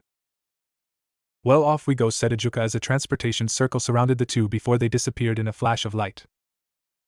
Heaven. Naruto and Ajuka both appeared on a cloud outside a set of golden gates. After taking a second to adjust to the light, they both realized they were not alone. Good afternoon, Beelzebub-sama, Devil-san, said the woman who stood before them. She had long blonde hair that cascaded down from her head like a waterfall. She also had bright green eyes which shone with innocence. She was smiling brightly at the two devils. Greetings, Gabriel-sama. I take it Michael-sama sent you to escort us to him? Questioned Ajuka, getting a nod from the woman. Now the rest of the angels may attack you should you fly, so we will walk, said Gabriel, getting a nod from both devils. The voluptuous woman led the two devils through the streets of heaven. It took all of 5 minutes for the three of them to reach their destination. Ah, Beelzebub-sama, it's nice to see you, said a blond man standing outside what looked to be a huge cathedral. And to you too, Michael-sama, said Ajuka. Come, we have much to talk about, said Michael as the two walked into the cathedral behind them. Naruto and Gabriel stood there for a moment, neither saying anything to the other, however, after several minutes. So Gabriel-san, what are we, said Naruto, interrupted by Ajuka and Michael returning. Naruto, we have a problem, said Ajuka. What?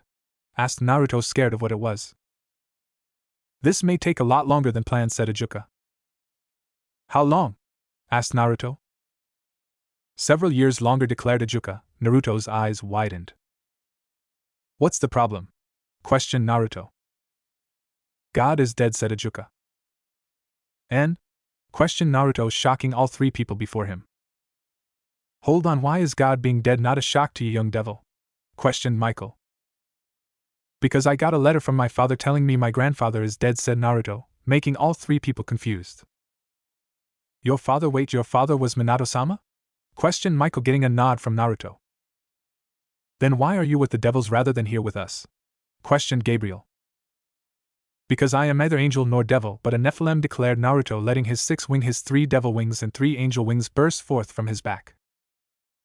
Naruto stood on a cloud that he had all to himself. It had been about a month since Naruto and Ajuka had been locked into heaven. Apparently, even with Naruto already knowing the angels couldn't risk knowledge of God's death getting out, so the devil and Nephilim had been locked in heaven until such as Ajuka was finished. Not that the Beelzebub was bothered by it, he had a project to work on, he was fine. Naruto, on the other hand, was going stir crazy. The only saving grace for him was that his habits from Konoha were still with him, hence he had all of his things with him, including the scrolls given to him by Jiraiya and Tsunade, along with all of the stuff from his parents' house, which were turning out to be quite useful. Naruto pulled Alastor off his back, flicking the blade in front of him, where while in midair it glowed gold and split into two, one forming Alastor's humanoid form, the other keeping the blade form. Alastor caught the blade and stood opposite Naruto, who stood ready to charge at the sword's spirit. Naruto pointed his palm towards Alastor, and about halfway between the two of them the air burst into flames, which Naruto directed towards Alastor, who jumped back from the fire only for the red flames to turn blue and form a ring around the sword's spirit. The ring shrunk only for Alastor to jump up out of the way of the shrinking ring of fire. Too slow, declared Naruto, who hung in the air above the now airborne Alastor. Naruto front flipped, slamming his heel into Alastor's head, sending the man rocketing back down into the cloud through the leftover ball of blue fire. NGGH fuck, groaned Alastor, pushing himself up off the ground, only to throw himself sideways when a foot impacted the ground where his head used to be. Naruto jumped back as Alastor swung his blade around at him. The blonde quickly pulled out a pair of kunai ready to defend himself as Alastor flew at him ready to take off his master's head. Naruto blocked the blade as his sword attacked him. The two were forced to jump back as a bolt of lightning courtesy of Alastor hit shot at the ground where they both were moments before. Naruto put one of his kunai away in his weapon pouch before putting his hand out to the side and began running at Alastor. As he moved, a Rasengan began to form in Naruto's hand. Once the orb had finished forming, Naruto created a fire in the air in front of the Rasengan, which then the orb hit. The flames were absorbed into the chakra attack, coating the Rasengan in fire. Naruto got within 2 steps of Alastor, who held his sword in a blocking position. The blonde Nephilim brought his kunai to the blade, knocking it out of his way enough for him to slam his attack into Alastor's gut. Rasen Hai Bakudan, spiraling fire bomb, called Naruto as the attack hit. Alastor was hit with the ball before it exploded, launching him backwards into the air where his wings sprouted, and he hung there waiting for Naruto to join him in an aerial battle. Naruto, seeing Alastor hanging in the air, let his 6 wings sprout from his back as he shot off the ground and flew at the devil weapon, who sent down bolts of lightning to stop his master from getting to him, but the blonde was quickly proving to be quite evasive, dodging all of the bolts of lightning while his hand became cloaked in a red and black aura. Naruto flew up to Alastor, and using his fingers each individually cloaked in the red and black aura, slashed at his sword's spirit, who blocked with the blade. Naruto flew backwards away from his smirking opponent. Well, it looks like I underestimated you a bit, Alastor, said Naruto. You shouldn't do that when I take devil form. I usually am at a similar power to my master, said Alastor.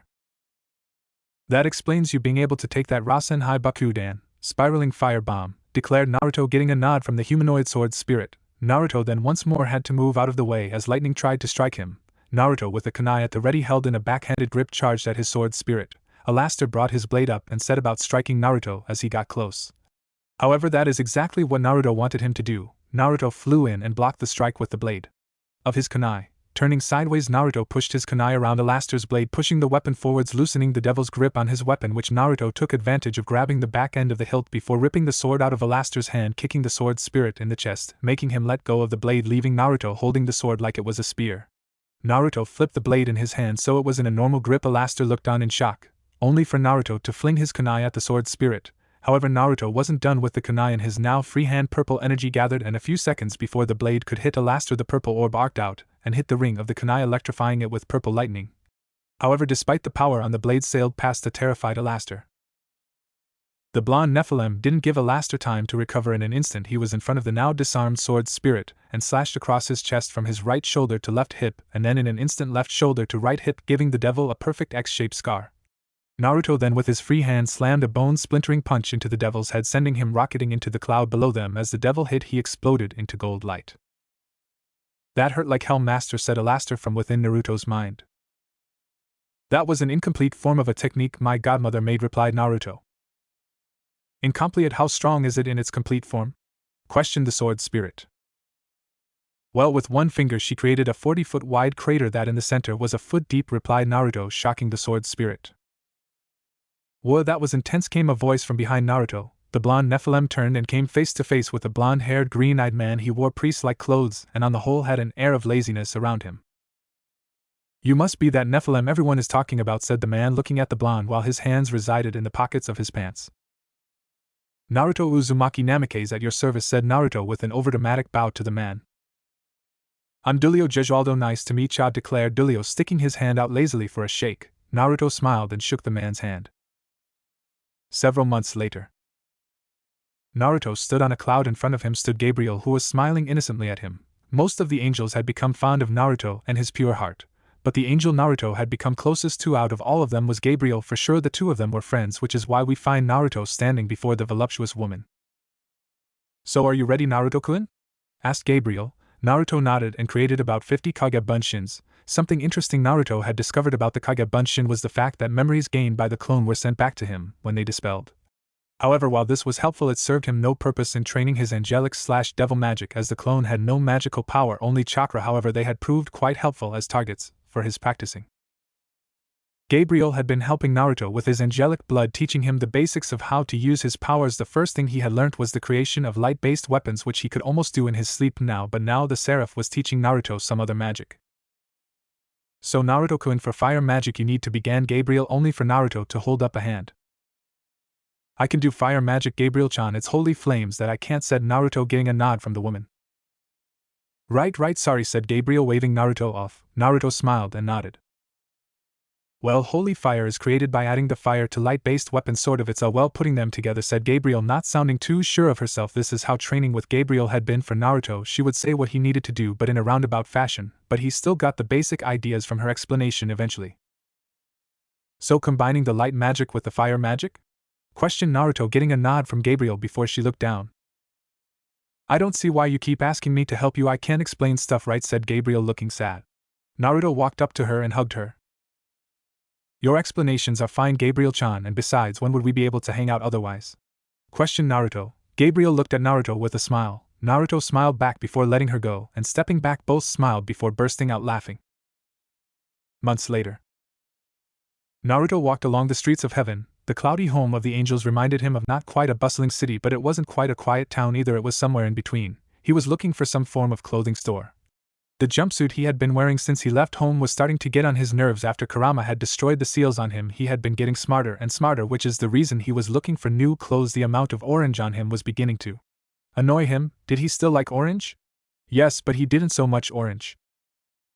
"Oh, there we go," muttered Naruto, spotting what looked like a clothing store, or at least a tailor which would work for him. Walking into the store, Naruto found that it was both. "Can I help you today, Naruto-sama?" questioned the man behind the counter. Naruto sighed. He was really getting sick of the angels calling him Sama, but he shook his head and turned to the man. "Yes, I'm looking for a new outfit, something with less orange and some black and white," said Naruto with a smile. The angel nodded and stepped out from behind the counter before leading Naruto to the male section. The first thing Naruto saw was a black trench coat. Quickly walking over to it, Naruto pulled the coat off the rack. "Excellent choice. That coat is made of a macroweave metal wire and cotton. It would stop a sword blade. resist fire elemental attacks, and has been imbued with magic that makes it grow with the wearer and repair itself from damage over time, said the angel next to Naruto. The blonde raised an eyebrow at that but shrugged and hung the jacket over his shoulder before moving on and looking at shirts. The only thing that stood out to him as a plain and simple orange shirt, nothing special about it, but it worked for Naruto, so he didn't really care, and for a pair of pants Naruto found a pair of black and white camo pattern pants. After picking out the outfit, he quickly went to the change rooms to change. "Looks good, Naruto-sama," said the angel when Naruto stepped out of the change room. Naruto looked down at himself before shrugging. "Yeah, it works," said Naruto before turning to the angel. "So how much?" asked Naruto. About a year later, Naruto and Dulio stood opposite each other. The two were engaged in a spar. After their initial meeting, whenever Dulio was in heaven, he and Naruto would spar. More often than not, Naruto would come out the victor, but both knew the story could be very different were they in a place where Dulio could influence the weather with his sacred gear. Naruto and Ijuka had been in heaven for 2.5 years now, and while it was nice, Naruto was really beginning to miss his friends. While it was true he had made a few friends in heaven, Dulio for one, Gabriel along with Michael and most of the other seraphim, and a few of the other exorcists, he missed the devils that had begun to shape his new path. "Naruto-kun, Michael-sama and Ijuka-sama have asked to see you," came the soft voice of Gabriel from behind the blonde. Naruto turned to her and nodded before turning back to Dulio. "I guess this is it for now," said Naruto. "Phew, okay senpai, I'll see you later," said Dulio, who dropped down and lazily rested on the cloud below him. Naruto then turned back to Gabriel and nodded. Both of them let their wings sprout from their backs, Gabriel's 6 pairs of golden wings and Naruto's now 4 pairs of 1 golden wing and 1 devil wing. The two flew over the streets with the other angels waving up at the two of them. Naruto and Gabriel politely waved back. Naruto, having been in heaven for 2.5 years, had become a welcome sight to the angels. The two blondes landed outside the cathedral where Michael and Ijuka stood waiting for them. "Michael-sama, Beelzebub-sama," said Naruto, bowing. "Ah, Naruto-kun, excellent, we were just talking about you," said Michael. "Oh? What about me?" questioned Naruto. "Your heritage, Naruto-kun, as the biological grandson of God, myself, and the other seraphim feel that you should be the first to bring back the angels," said Michael, holding out a small stack of cards to Naruto. "I am honored, Michael-sama, but I can't accept," said Naruto, looking down. "Why, Naruto-kun?" asked Gabriel from behind the Nephilim. "Because while I have angelic blood, I am no angel. I would bring shame to the angels. If I were a pure-blooded angel, I would have fallen years ago, and even now I am not without sin. No, I can't be the father of the new angels," said Naruto, looking down. "I have broken 2 of the angels' greatest taboos. I am always envious of those who have blood family, as I have never known the love of a father or mother, and I am wrathful. I have been banished from my home, which I now plan to declare war on because they banished me. I cannot allow angels to follow me," said Naruto. "No, Naruto-kun, you are the perfect angel, even if you want to deny it. You're envious of those with family, so you try to give those without one in the form of you and your own, and you told me the story of your banishment, and it has taken you 3 years to decide that you want to fight them. That's not wrath, that is justice. They banished you because of fear, not because you needed to be. You had to take 3 years to understand your feelings towards those in that village, and even now, despite the fact that you say you want to declare war on the village, I can sense that it isn't the village as a whole, it's just those who wished your demise from their own fear," said Michael, giving Naruto a hard look while still holding the stack of cards out to Naruto. The blonde himself shied away from Michael's hard gaze, looking to Gabriel, who nodded to the Nephilim. Naruto sighed and turned back to Michael and took the cards from his hand. "The cards are the angelic equivalent of the evil pieces system. You hold in your hand, Naruto, the early stage of the brave saint system," said Ijuka with a grin, feeling proud of himself. Naruto turned the cards over, finding they were normal playing cards. However, they were of 1 suit plus a joker. The suit Naruto had was the hearts. "I know it's this way, but Naruto, we need to know that the cards work the way we think they should, so we want you to convert someone," said Michael. "Who am I supposed to convert? It's not like I have met anyone here who isn't already an angel. You want me to convert an exorcist, don't you?" questioned Naruto, getting a nod from Ijuka and Michael. "Do I get to pick, or have you selected one for me to convert?" questioned Naruto. "Well, it has to be one of the ones you met not," said Michael, stopping when Naruto held up his hand. "Dulio," declared Naruto. Michael nodded. He suspected that would be Naruto's choice. "Gabriel-chan, please fetch Dulio for us," said Michael. A few days later, Naruto once more was on a cloud. However, this time Dulio, his new joker, was lounging around nearby, and Naruto had a purpose other than training. "Alright, Dulio, I'm going to do this now. Make sure no one who may come interrupts me," said Naruto as he sat ready to go into his mindscape. "You got it, bossman," said Dulio, not even lifting his head, just holding up a thumbs up. With that said, Naruto closed his eyes and descended into his mindscape. Mindscape. Naruto walked towards Kurama's cage. Are you sure about this, Kurama? Questioned Naruto, looking up at the great beast. Yes, Naruto, this way I can help you out even more. We can work together, and you would probably be able to learn the magic of this world's yokai, said Kurama. Naruto nodded and willed the water under him upwards to pull the tag off the cage. As he pulled the corner of the paper up, a shadow blurred out of nowhere and tackled Naruto to the ground. Yelled Naruto. Yes, Naruto, it's me, Ugh, said the man, only to be slugged in the gut. I'll deal with you in a moment, said Naruto, going back to the cage, before this time fully pulling off the tag despite protests from the man below him. What now, Kurama and I? Questioned Naruto. Kurama put a claw through the cage, only the tip of the claw touching the blonde's forehead. Naruto once more dropped to the ground and walked over to the man. Naruto, you can't, began the man. You know nothing about me or him. Unlock the cage now, ordered Naruto. Naruto, I can't do, once more began the man, only for Naruto to charge up a Rasenhan Bakudan. Now, yelled Naruto. Minto Namikaze, I swear on the Sage of Six Paths I am not influencing your son. Unseal the cage and I will help you understand, said Kurama. Minato hesitantly stood up and walked over to his son. Lift your shirt, said Minato. Naruto did as instructed, and Minato, lighting up his hand with chakra, unlocked the seal on Naruto's stomach, once more only for a shadow to burst out of nowhere and tackle Naruto. Naruto-chan, cried a female voice. Keikawa-chan? Questioned the younger blonde. Naruto and Ijuka appeared once more in Gremory Castle. The two had just left heaven. It's good to be back, said Naruto, stretching his limbs before looking around. Where is everyone? Questioned Naruto, looking around, stretching out his senses, not feeling anyone but the maids in the castle. Maybe they're at some form of gathering, suggested Ijuka before walking forwards. Well, this has been an experience, Naruto-san. Good day, said Ijuka before walking out of the room. Just as he walked out of the room, Grafia walked in. Naruto-kun, said Grafia, shocked him as she walked into the room. Hey Grafia-chan, said Naruto with a wave. Where is everyone? Questioned Naruto. Everyone is at Phoenix Castle for Ria-sama's engagement, said Grafia, making Naruto narrow his eyes. Then Alana-sama asked me to give this to you when you got back, said Grafia, handing Naruto a letter. Thanks, Grafia, said Naruto, taking the letter. Grafia watched as Naruto opened and read the letter. His eyes narrowed before going wide. Naruto pocketed the letter before running to the door. Grafia followed as best she could. The two of them ran out the door, and the second they were outside, a pair of devil wings sprouted out of Naruto's back and he shot up into the sky before shooting off towards Phoenix Castle. Phoenix Castle Ballroom. Tenten, Gaara, Kuroka and Chiron stood with Riasa's peerage, all of whom were looking sad. Damn it, why can't we do something, growled the brown-haired boy, glaring at the table. This was Issei Haida. He was Riasa's pawns, all of them, and the holder of the boosted gear. Issei spoke, the blonde girl next to Issei, trying to calm him down. The blonde girl was Asia Argento, and she was Riasa's bishop and holder of the Twilight Healing Sacred Gear. Rias should have let us help, growled Kuroka, glaring at her clenched fist. She would have only been able to let Chiron-chan help. Rias already has her second bishop, even if he wasn't there for the raiding game, said Akino, trying not to break something. Hello everyone and welcome to the engagement party, said Razor, who appeared from a magic circle at the front of the room. Akino, Yuto, Issei, Asia, Gaara, Tenten, Kuroka, Chiron and even several more devils glared at the man as he made his flashy entrance.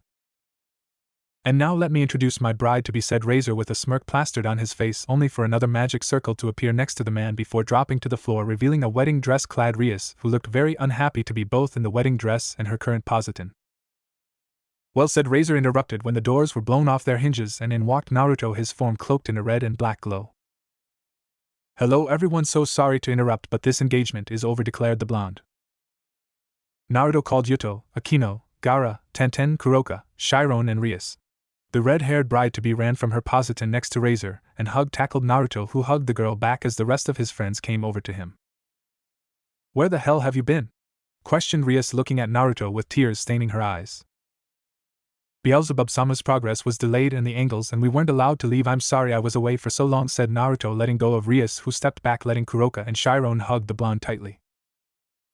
And who are you to call an end to this historic engagement? Questioned Razor, glaring at Naruto, who turned back to the Phoenix, letting go of his two peerage members. I'm Naruto Uzumaki, that's who, said Naruto, glaring at Razor. Well, that doesn't answer my question, Uzumaki-san, declared Razor, sarcastically spitting out his name. Why would I just call an end to this engagement? Questioned Razor, jumping from the stage. Because you're going to have no other choice, said Naruto. Oh, and why's that? Questioned Razor. Because you and I are going to fight this out, said Naruto, stepping forwards towards Razor. And why would I do that? I already have what I want. What could you possibly have to offer me? Questioned Razor, coming within meters of Naruto. Is that all you see Rias as a prize to be won? Do you even love her? Questioned Naruto. Of course I love her. I mean, what type of man wouldn't love a body like that? Spat Razor as if it were the most obvious thing in the world. That's what I thought, Sai. What is it that I have that you would want? Well, I'm standing here giving you an opportunity to put me in my place. I've stepped on your pride multiple times, being the one sent to heaven with Beelzebub-sama. And then when I get back I come right here and interrupt your engagement. That should be enough reason for you, or are you going to prove to the world you're a chicken and back out? Questioned Naruto with a smirk. Razor growled. Naruto had a point. Fine, you wanna fight, you're on, declared Razor. Well, in that case we might want to adjourn to the stadium, declared Surzex, stepping up to the two, only getting a nod as a response before everyone began moving towards the stadium. Who is this guy? Questioned Issei, looking to Yuto for answers. That is Naruto-senpai. He is a devil of multiple clans who was born in the elemental nations like Tenten-san and Gara-san. In fact, it was him that brought those two here, said Yuto. And he is the person Rias loves, even if she's not willing to admit that to anyone, said Akino, walking over to the two of them. He's also mine and Chiron's king, said Kuroka, stepping next to the members of Rias's peerage. Is it really alright to trust him with this? Questioned Issei, looking at Rias. Let us put it this way, if he cannot save Rias, she was not meant to be saved, declared Gara, appearing next to Akino. Naruto himself stood with Rias, who was standing with Sona Citri and Sarord Bale. So this is the Naruto Uzumaki I have heard so much about? Questioned Sarorg, looking Naruto up and down, analyzing him. You don't look like much, said the Bale heir with a smirk. You just wait a few minutes, I'll make you eat those words, said Naruto with a smirk before both men broke into bouts of laughter. It's a pleasure to meet you, Naruto-san. Rias and my sister talk about you often, said Sona.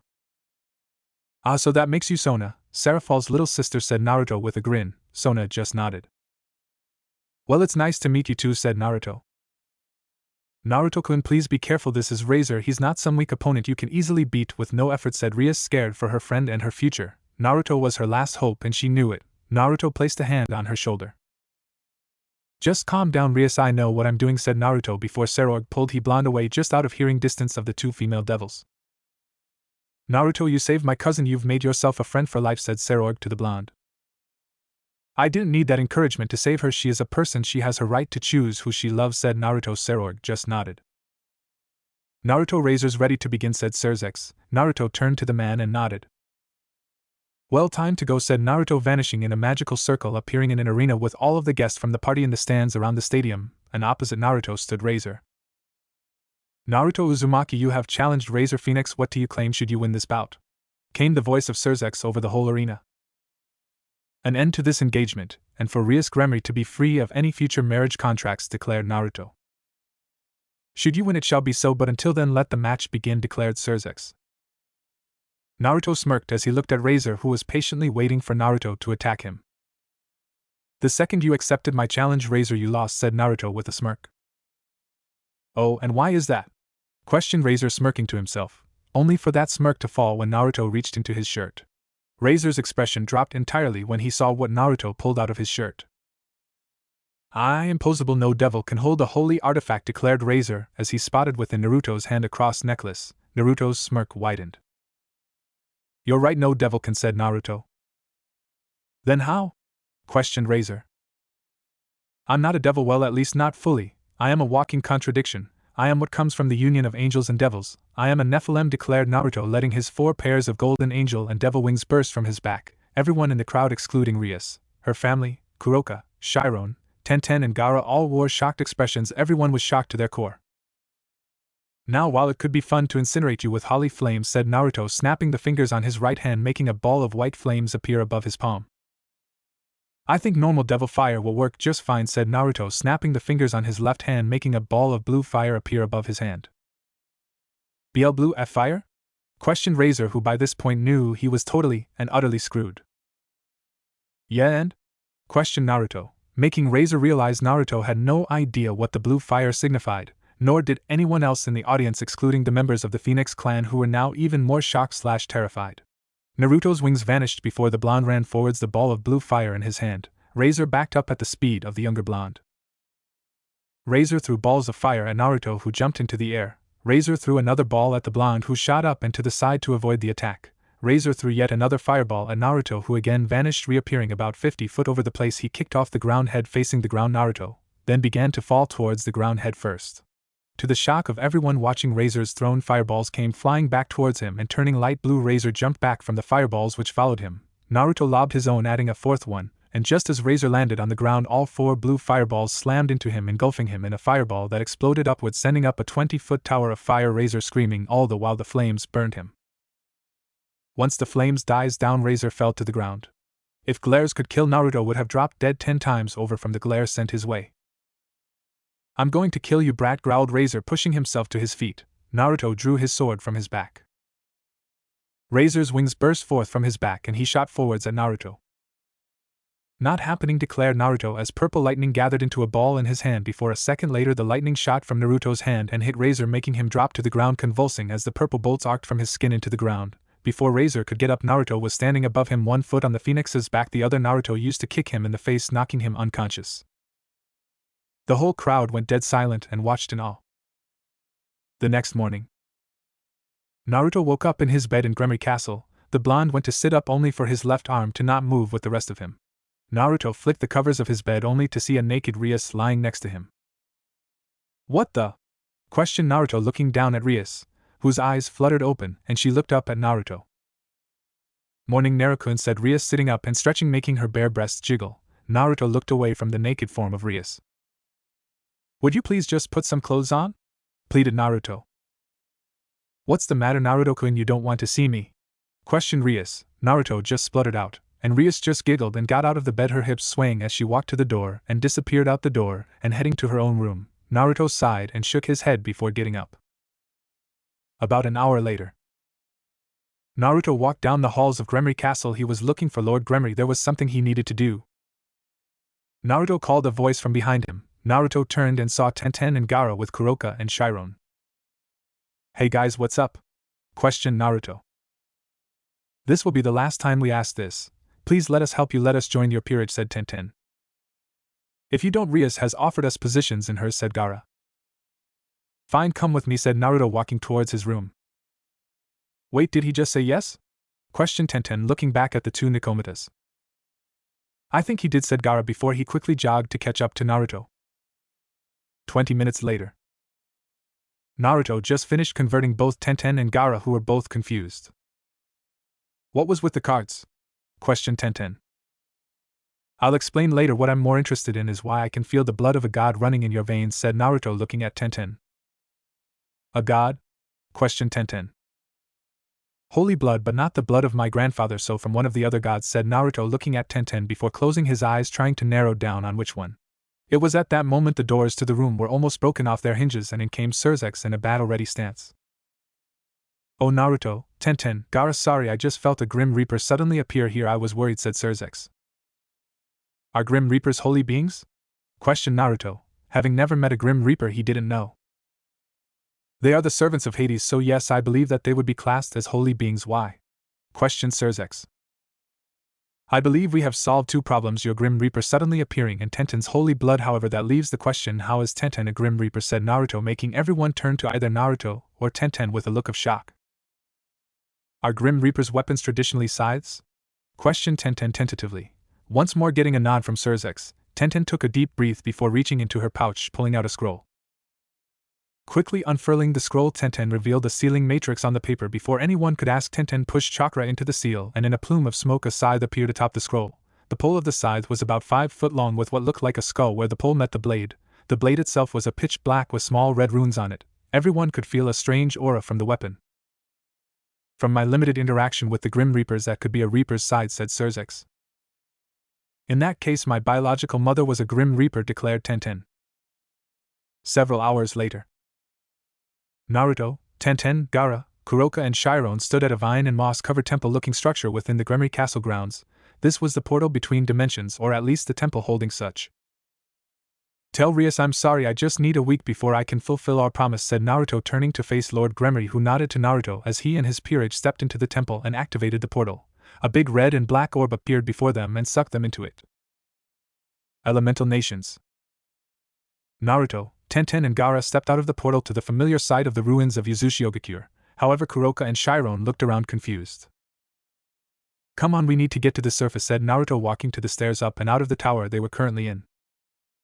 Once outside, Naruto reached into his weapon pouch and pulled out a weapon that only Tenten recognized. Is that a began Tenten, only to be interrupted when Naruto threw it into the ground. Not a minute later, just next to the kunai, an angelic magical circle appeared, making the devils tense before the circle dropped to the ground, revealing 3 people. Gaara and Tenten were both shocked to see one of the people, as they both knew he was supposed to be dead. Ka-chan Tusen, said Naruto as he stepped forwards into the embrace of the red-haired woman and the blue-eyed blonde. Tenten stood there gaping like a fish. Your father was the Yondaime Hokage? Questioned Tenten, absolutely shocked. Yep, said Naruto. Why are your parents both angels? I thought for you to be a Nephilim there have to be a devil and an angel. Questioned Chiron. Yes, well, I had to revive these two, and the only thing I had handy at the time were my cards for my brave saints, said Naruto before Tenten and Gaara blinked before looking at him confused. Yes, you two, in addition to the knight and 3 pawns from my devil peerage, I used my ace and 4 and 8, said Naruto. What the hell are the brave saint cards? Questioned Kuroka. They are essentially the angelic equivalent of the evil pieces system, both of which were developed by Beelzebub-sama, said Naruto. Alright Naruto, what's going on? Why have you gathered us all here? Questioned Delio. Because today we declare war on Konoha, declared Naruto. I think I'm going to have to get my ears checked, because I swear I just heard you say that we were going to declare war on Konoha, said Tenten, cleaning her ear with her pinky. No, Tenten, that is what I said, declared Naruto. How the hell are the 8 of us supposed to fight an entire village? Questioned Tenten. Fight an entire village? I said declare war, not fight the war, said Naruto. If we're not fighting them, then why are we going there? Questioned Gaara. Because there is a person in the village who wasn't there when we left that I want to join us, and Tusan suspects there is more to some of the crises within Konoha's recent history than meets the eye, and I have to know if he is right before we actually begin to fight with Konoha, said Naruto. Several hours later, Naruto and his 2 peerages all stood in a tree far enough away from Konoha that no sensor would be able to sense them, but close enough that they could see the gate, as the gate was an integral part to the plan. When Naruto noted there were enough people but not too many around the gate, he turned to Delio and Kuroka, nodding to both. They dropped from the branch and began walking towards the gate. Damn it, Delio, you're so fucking lazy, yelled Kuroka as she and Delio reached the gate. Kuroka-chan, please, said Delio, walking closer to the woman only for her to push him away. No, not again, Delio, said Kuroka. Meanwhile, back in the tree, the others watched on in fascination. That's pretty good acting, said Naruto, nodding as he watched the 2 argue. Yeah, not bad indeed, agreed Tenten. Naruto watched closely as more and more people gathered around the bickering couple, when enough people were distracted and crowding around to watch the spectacle. Gaara, Chiron, you 2 are up, said Naruto, turning and nodding to the 2 of them before the nodding to Minato, who placed both hands on their shoulders before all 3 vanished. Barrier Corps Headquarters. Minato, Chiron, and Gaara all appeared in the room, and before anyone noticed, Minato had already gone again, while it was by now that the people within the room had turned to Chiron, who had a cat tail and a pair of cat ears coming out of her tailbone and top of her head respectively, while Gaara's sand was slowly leaking out of his gourd. Who are you and what are you doing here? Ordered one of the men within the room. We are no one and we're here to stop you from leaving, said Gaara emotionlessly. He had no problem massacring the people in the room, but Naruto had told him to do that only absolutely necessary. Yeah, how are you going to do that? Questioned one man, going to push Chiron out of the way only for her to grab his hand and flip the man over herself, slamming him into the ground before flipping him back over her head and back onto the ground in front of her. Everyone got up prepared to attack them, only for sand to float around all of them. Oh god, that's him, that's Gaara of the desert, said one of the people, finally recognizing Gaara. That's right, so just sit there, and this will all be over soon, said Gaara, almost daring anyone to disobey him. Back with everyone else. Minato appeared back on the branch of the tree, ready to move on to the next person. Alright, Tenten, you're up, said Naruto, turning to his surrogate sister, who nodded as Minato put a hand on her shoulder, and like that the 2 vanished.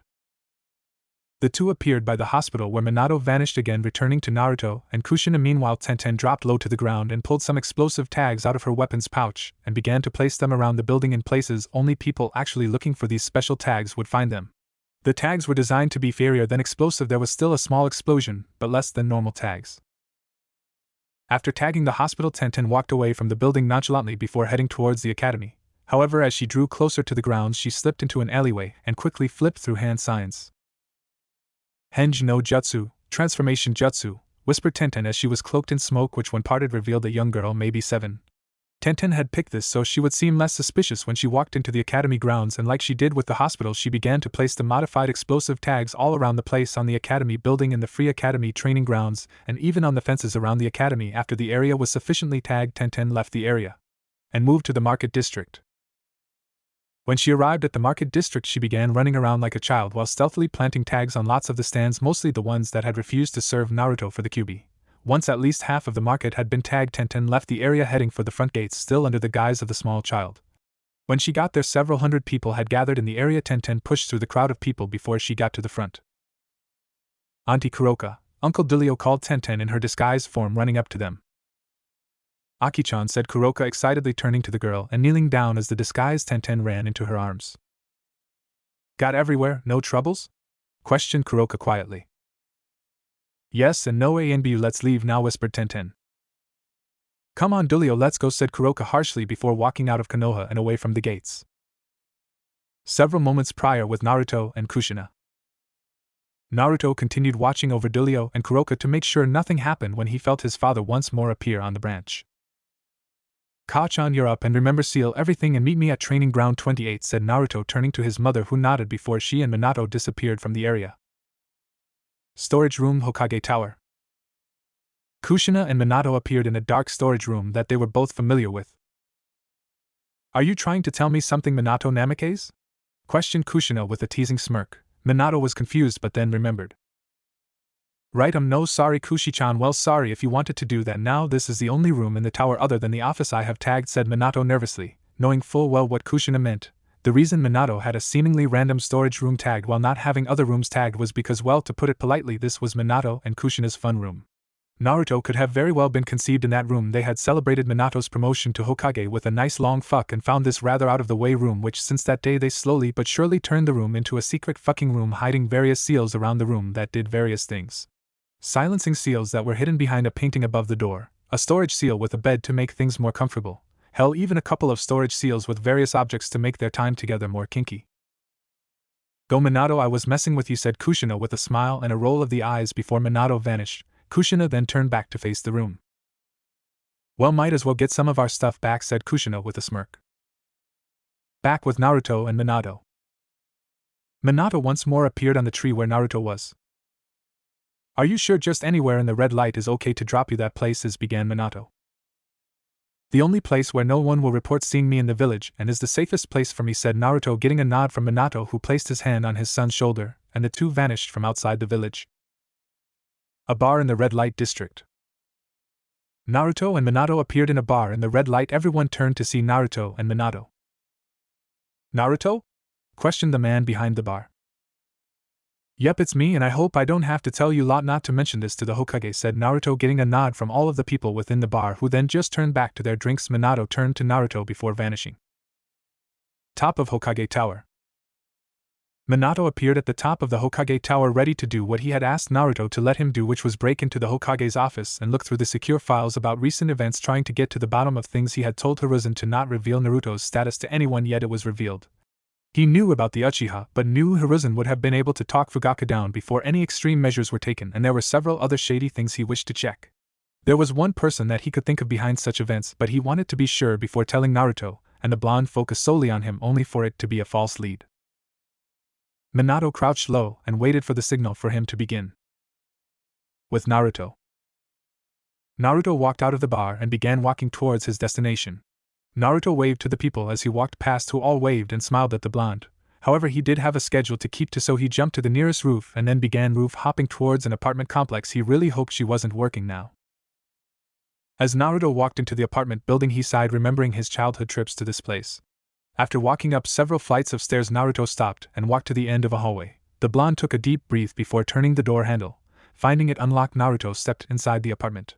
Naruto walked into the main room of the apartment, and he saw just who he had been looking for. Enko-nichan, said Naruto with a smile, looking at the back of the woman, who turned around so fast that had you blinked you would have seen no movement. And Naruto, stuttered Enko, looking at the blonde, shocked. Hey Nei-chan, said Naruto with a smile and tears beginning to form in his eyes before he couldn't take it and ran to her and wrapped his arms around her. I miss you, Nei-chan, said Naruto, hugging Anko, who hugged the boy back despite the dango and sake in her hands. What the hell are you doing here, Naruto? If someone catches you, they'll kill you, declared Anko. I'm back because I want you to come with me, declared Naruto, looking up at Anko. Why would you want me with you now and not back when you left? Questioned Anko. I always wanted you with me, Nei-chan. What brother wouldn't want his big sister with him? You were out of the village when I left, said Naruto. Good, where are we going? Asked Anko. Really, just like that? Asked Naruto. What, you said you wanted me to come with you? I am. Why are you arguing against it? Questioned Anko. It's just I thought you had a life and friends here that you wouldn't want to leave behind, said Naruto. Naruto, you and Tenten were my life. When you left, I lost all of my friends because of how depressed I got. You're lucky you're back today. Tomorrow I was going to end it all, said Anko, looking down. Naruto hugged the woman tighter. Pack what you need, Nei-chan. We leave as soon as possible, said Naruto. Anko walked into her room, returning seconds later with a scroll. That was quick, said Naruto. Well, since you were banished, we lost many alliances. I had most of my stuff packed in case I was next or you came back for me, said Anko. Naruto nodded before taking Anko's hand before pulling her out of the apartment and out of the building. The second they walked outside, several loud explosions went off around the village. Anko looked around looking for the source. However, the second she saw Naruto's lack of reaction, she figured out he had a hand in the explosion, so she left it alone and followed the young blonde with Kushina. The red-haired Uzumaki had finished sealing all of her and Minato's toys and was waiting for her signal. Stretching out her senses, she could still feel the many people in the tower. She had to wait for the explosions BOM to go off. Kushina silently walked closer to the door as she felt people begin to leave their posts in the tower. She felt most of the people in her way begin to leave. She had guessed that there would be people that wouldn't leave, but thankfully all bar 2 A and B units were gone past the door of the room. Time to get to work, muttered Kushina, walking out the door stealthily before turning right to head down further into the depths of the tower. Arriving on the floor she found 2 masked men standing at the other end of the hallway by a door. Both of them were shocked.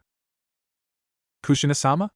Questioned both men, only to be knocked out as the red-haired woman sped down the hallway and slamming both A and B's heads into the wall behind them, knocking them unconscious as they fell to the ground.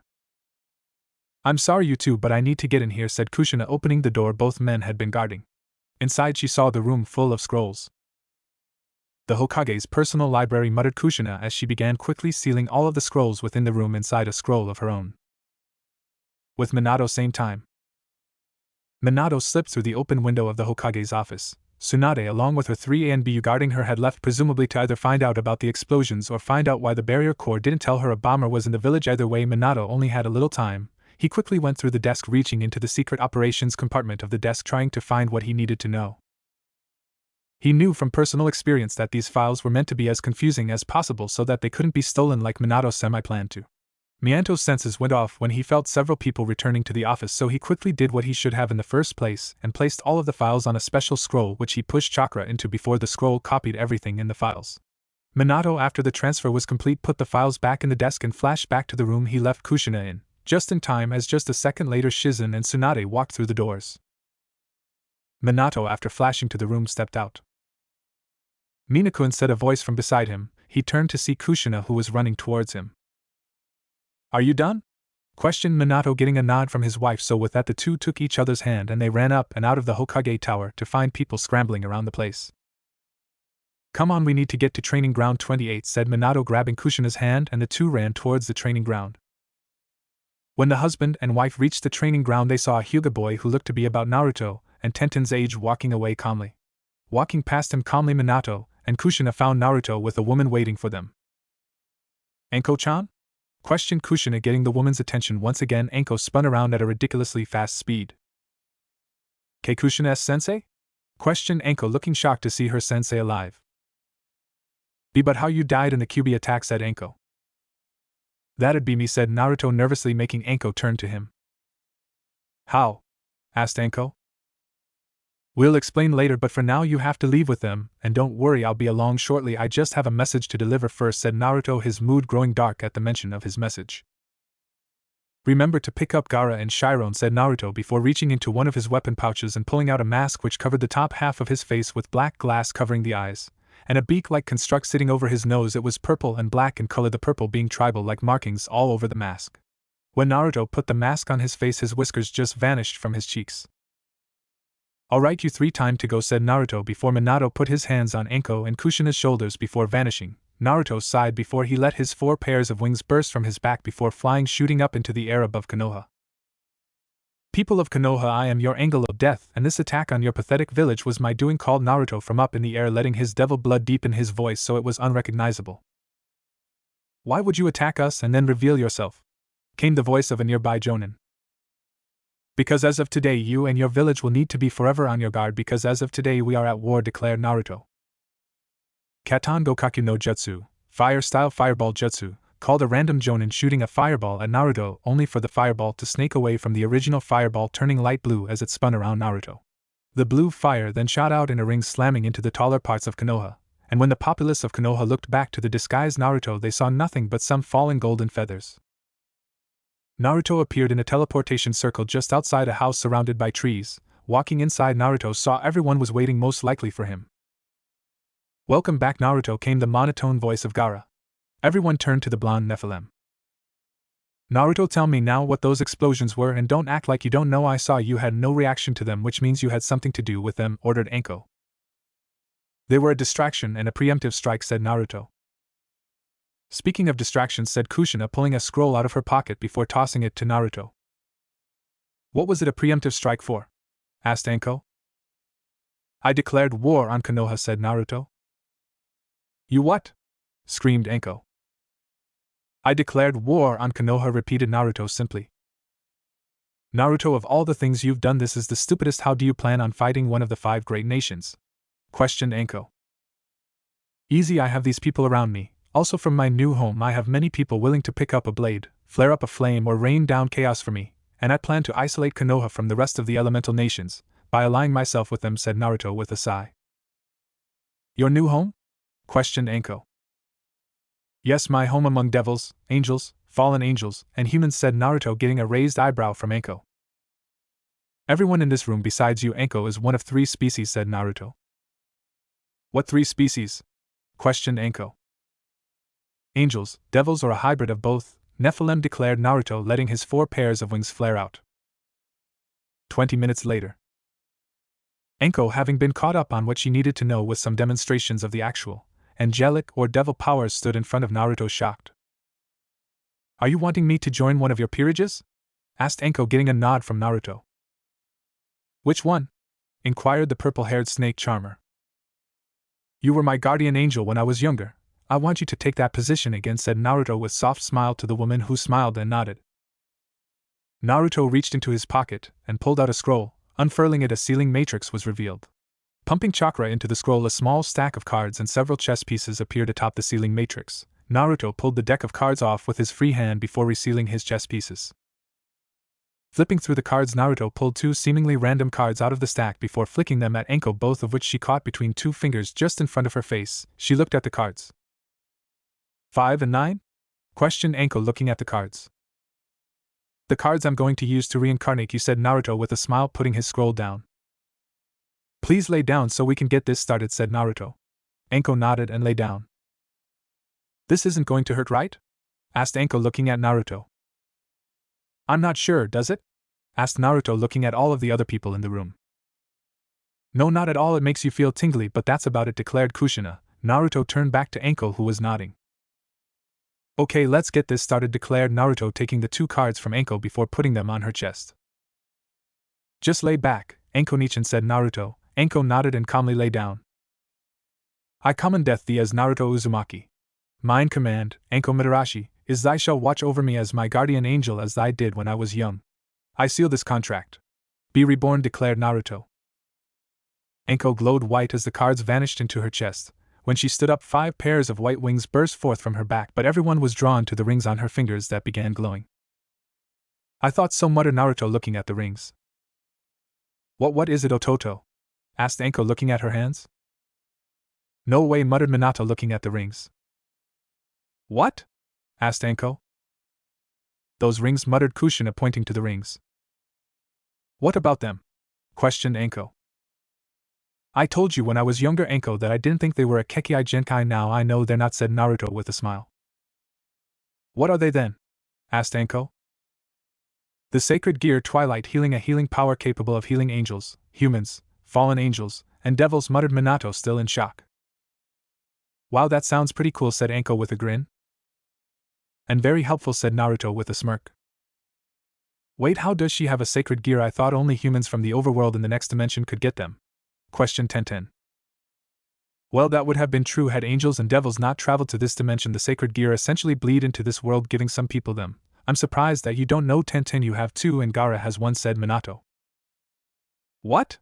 Screamed Tenten. Gaara was more calm about it, but even he, the ever-stoic Jinchuriki's eyes widened in shock. What, you didn't know? Questioned Minato. Both ninjas shook their heads. Minato turned to Naruto. You didn't tell them? Asked Minato. I wasn't sure they were sacred gears. I thought Gaara's was something to do with Shikaku, and Tenten's I wasn't sure what it was. It doesn't feel like Twilight Healing, said Naruto. Well, now that we know, we can have you two trained to use them, said Naruto. How? Asked Gaara. You want to concentrate your magical power, not your chakra but magical power, on your hands while thinking of the strongest image you can think of, said Naruto. Both Tenten and Gaara closed their eyes and began racking their brains for an image. Gaara at first thought of Shikaku, but the second he did, another image shattered the first. The second image was a beaten and broken Naruto crying while crawling, only using his chin towards the beaten Gaara after their battle.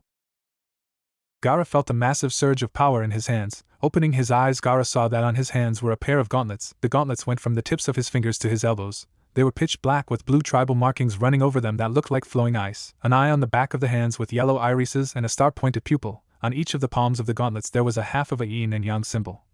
Yin outlined with white on his left palm, and yang on the right. Tenten felt the surge of power from Gaara but ignored it for concentrating on her own image. Coincidentally, hers too involved Naruto. However, hers was of a much younger Naruto, a beaten-up Naruto standing between her and the cruel matron of the orphanage, stopping the woman from punishing Tenten for something she didn't do. Everyone felt two surges from Tenten, who floated up off the ground a couple of inches as light gathered around her left hand and darkness around her right. It took a moment before those two energies formed into a shape each, the light forming the hilt of a sword, with the left forming a whole sword. Chaos Zone, Blade Blacksmith, Sword Birth, muttered Naruto, watching his two friends. With that said, the room got quiet. The silence was broken when Naruto moved towards the door. Where are you going, Naruto-kun? Asked Kuroka. There is someone else I have to see, said Naruto before turning to his parents. Could you two take a look at Gaara's seal? I don't want Shikaku taking over him at some point, said Naruto, getting a nod from his father. You lot just lay low, train if you want, but we need to wait. I still have business to settle in Konoha, said Naruto, walking out the door. Once outside, Naruto looked around before stretching out his senses. Finding no shinobi in the area, Naruto jumped to the trees and began tree hopping off towards his destination wave. Several hours later. Dropping from the sky as his wings vanished, Naruto landed on the shoreline with a thud. The blonde, about an hour into his journey, he had spread his wings, feeling no ninja anywhere nearby, and knowing they wouldn't come that far out less than a day after the attack. Naruto walked along the bridge with a grin on his face. No matter how many times he saw it, he would still feel proud of the fact the bridge was named after him. I hope she's home, muttered Naruto to himself, as he walked along the streets of Wave, waving to the people who waved to him. Naruto walked to the outskirts of the town, where he found a house by itself. The blonde Nephilim knocked on the door. Coming came the voice from the other side of the door before the door was opened, and Naruto was met by a woman his own age. She had long black hair and brown eyes which were wide open in shock. And Naruto-kun? Questioned the woman. It's good to see you again, Haku-chan, said Naruto with a smile before he was pulled into a hug. And you, Naruto, I haven't seen you in ages. How come you didn't come to see me when you were here last time? Asked Haku, holding her friend an arm's length back. I'm sorry, Haku-chan, I wasn't in my right mind then, said Naruto. It took you 3 years to come into your right mind? Questioned Haku. Almost, said Naruto. So what can I do for you, Naruto-kun? Asked Haku. I've declared war on Konoha, began Naruto. I'm not surprised, and if you're asking for my help I will, said Haku, interrupting and surprising Naruto. What, you seem surprised, Naruto? You're the reason I'm still alive. I told you that day after we buried Zabuza that if you ever needed my help I would be more than willing, said Haku, getting a nod from Naruto. Alright, but let me explain what I need first, because you may change your mind, said Naruto. Would you like some tea? This seems like it will be a long explanation? questioned Haku. Yes and yes, said Naruto. Haku nodded and stood up, walking into the kitchen, Naruto following after her. The place I should really start is I'm not human, said Naruto, making Haku turn to him.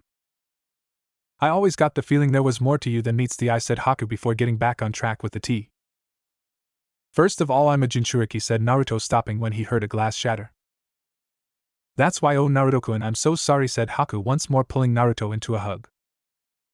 It's okay, Haku-chan, I have people around me who accept me for me, said Naruto with a half-hearted smile.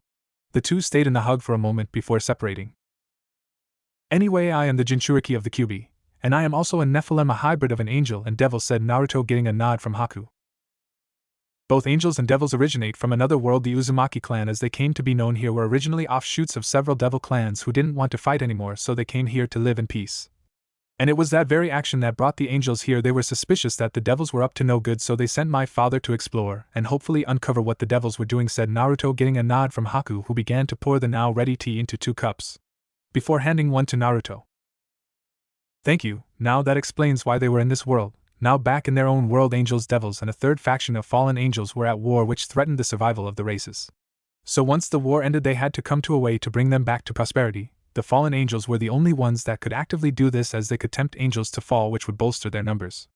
A talented devil then came up with a brilliant idea of reincarnating people into devils. Unfortunately, the leaders at the time were prudes and forbid the technology, for fear of polluting the devil blood, but after an uprising the original Satans were overthrown and the technology was distributed to all high-class devils, which is what I am when considering my devil blood. Eventually the angels heard about this and tried and failed to duplicate it. When the devils and angels began peace talks, the angels requested help and it was granted. I went along to act as a bodyguard to the devil, and given my lineage I was chosen to have the first set of the angelic equivalent, said Naruto. You want to reincarnate me as a devil or an angel? Questioned Haku, getting a nod from Naruto. Yes, I want to reincarnate you as one of my angels. You would be joining my angel peerage. We would travel back to the other world. We'd still do missions and stuff like that. And I would need your help in my war with Konoha, said Naruto, looking at Haku, who simply smiled at the blonde in front of her. Of course, Naruto, I told you before, if you needed me I would be more than willing to help, said Haku with a smile. Naruto smiled at her. Alright, I'll reincarnate you and then leave you to pack what you need and say your goodbyes. Then at the end of the week my peerages and I will get here and you can join us from then, okay? Questioned Naruto, getting a nod from Haku. Naruto once more pulled his scroll out, unsealing his deck of cards. Naruto this time pulled out the 3 and 7 cards. Lay down, Haku, this might feel a little bit strange, said Naruto, gently laying his friend down before placing the 2 cards on her chest. I command death thee as Naruto Uzumaki. Mine command, Hakuyuki, is thy shall fight by my side to protect my ideals forever as an angel. I seal this contract. Be reborn, declared Naruto. The cards glowed white before sinking into Haku's skin as the girl herself began glowing as well, and within moments the glowing subsided, but out of Haku's back shot 3 pairs of white wings. What's with the wings? Asked Haku. Oh, the number of wings indicates the power a person has, said Naruto, letting his own wings flare out, showing his 4 pairs of wings. Haku raised an eyebrow at him. What? Asked Naruto. How many wings do you really have, Naruto? Asked Haku. Naruto sighed. I should have learned by now. I can't get anything past you, said Naruto, letting another 11 pairs of wings flare out from his back. Why were you hiding your power, Naruto? Asked Haku. Several hours later. It's getting late, Naruto, do you want to stay the night? Asked Haku. I suppose I should. It's not really a good idea for me to be caught in Konoha territory in case they put 2 and 2 together, said Naruto. What? Asked Haku. If I get caught in Konoha territory they may realize that I was the one to attack them earlier today, said Naruto. You attacked them today? Asked Haku. Yeah, a preemptive strike. That was a combined attack and distraction, said Naruto. So what happened? Asked Haku. The next morning. Naruto waved back at Haku as he began walking towards the Great Naruto Bridge. After Naruto left, Haku went back inside and began packing her stuff. Naruto meanwhile was already on the other side of Wave. Once Naruto reached the other side of the bridge he stretched out his senses once more. Finding no ninja in his field of sensing, he let his wings sprout from his back before taking off towards the safe house. Several hours later. Naruto landed in front of the safe house, making his wings vanish before he walked into the house. And Naruto-kun, said Kuroka as she spotted him. Not even a second later Naruto was on his back, a crying Kuroka hugging him, while also pinning him to the ground. Hey Kuroka-chan, what's wrong? Questioned Naruto, rubbing Kuroka's back. You didn't come back last night. I was so scared. I don't know what I would have do without you, Naruto-kun, said Kuroka, nuzzling into his neck, letting tears slide down her face. You'd be fine, Kuroka-chan, you don't need me, said Naruto with a smile, only for Kuroka to pull back from him, shaking her head. No, Naruto-kun, I wouldn't be fine without you. I need you in my life, Naruto-kun. I love you, said Kuroka. Why you what? Questioned Naruto, his eyes wide as Kuroka's tears fell onto his face. Naruto, I love you, said Kuroka, nervously looking down at Naruto. Kuroka was shocked when Naruto reached up and began caressing her cheek lightly. Kuroka began to purr, and she leaned down. Naruto leaned upwards and their lips met halfway in a chaste kiss. Kuroka's eyes fluttered closed as she lost herself in the kiss. After a moment, much too soon in Kuroka's opinion, the two of them parted. I love you too, Nikoheim, whispered Naruto to Kuroka, who then nuzzled into his neck. Oh, Naruto-chan, you're back, said Kushina, walking into the room, seeing Kuroka lying on top of Naruto, who had his arms wrapped around Kuroka. Yet just got back, said Naruto with a smile. Naruto stood in a clearing near the safe house. He had all 15 pairs of wings flared out. He had his eyes closed. His eyes snapped open and his wings vanished when he felt two people enter his sensing range, and not a moment later Minto and Kushina walked into the clearing. Both of them looked a little roughed up. Kushina carrying an ominous mask in her hand and had a slash across her stomach, which had obviously been bleeding if the dried blood was anything to go by, and Minato looked like he had been in a fist fight with someone. Ka-chan, Tusan, what happened? Questioned Naruto, running over to the two of them. We released the part of my soul and Kurama-san's soul that was locked in the Shinigami's stomach, declared Minato. How? Questioned Naruto. This, said Kushina, holding up the mask in her hand. It's the mask of the Shinigami, and when the mask is worn you can summon the Shinigami and release any souls it's consumed by slicing his stomach, but the mask wearer suffers the same damage as the Shinigami, so if you slice open his stomach your stomach gets sliced open, said Kushina, indicating to her cut abdomen. Why would you two do that? You could have got hurt, asked Naruto.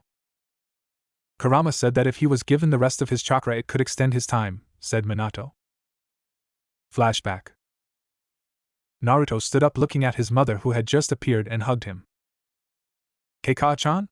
Questioned Naruto, unbelieving, looking at his mother. She just smiled and nodded to her son. Ka-chan, yelled Naruto, hugging his mother. Hey, how come she gets a hug and I get a punch in the gut? Questioned Minato with his arms crossed. She didn't seal him and me in a village that had just been attacked by him, declared Naruto, pointing his thumb at Kurama while glaring at Minato. No offense, Kurama-ni, said Naruto, turning to face the giant nine-tailed fox. None taken, Ototo, declared the gargantuan fox. I'm sorry, Naruto, there was no other way, declared Minato. Naruto let go of Kushina and walked over to his father, who braced himself to get another punch to the gut before Naruto hugged him. I know, but that doesn't mean I like it, declared Naruto, hugging his father. So I take it given the fact that you're referring to Kyuubi, began Kushina. Kurama, declared both the fox himself and Naruto, interrupting Kushina. Right, Kurama, well, given you're referring to him as Kurama-ni, you're not going to fight him, said Kushina. No, declared Naruto. Well, this could be a little bit, began Minato. I know, Minato, the seal once removed was designed to absorb my chakra into Naruto's system, hence killing me, declared Kurama. What?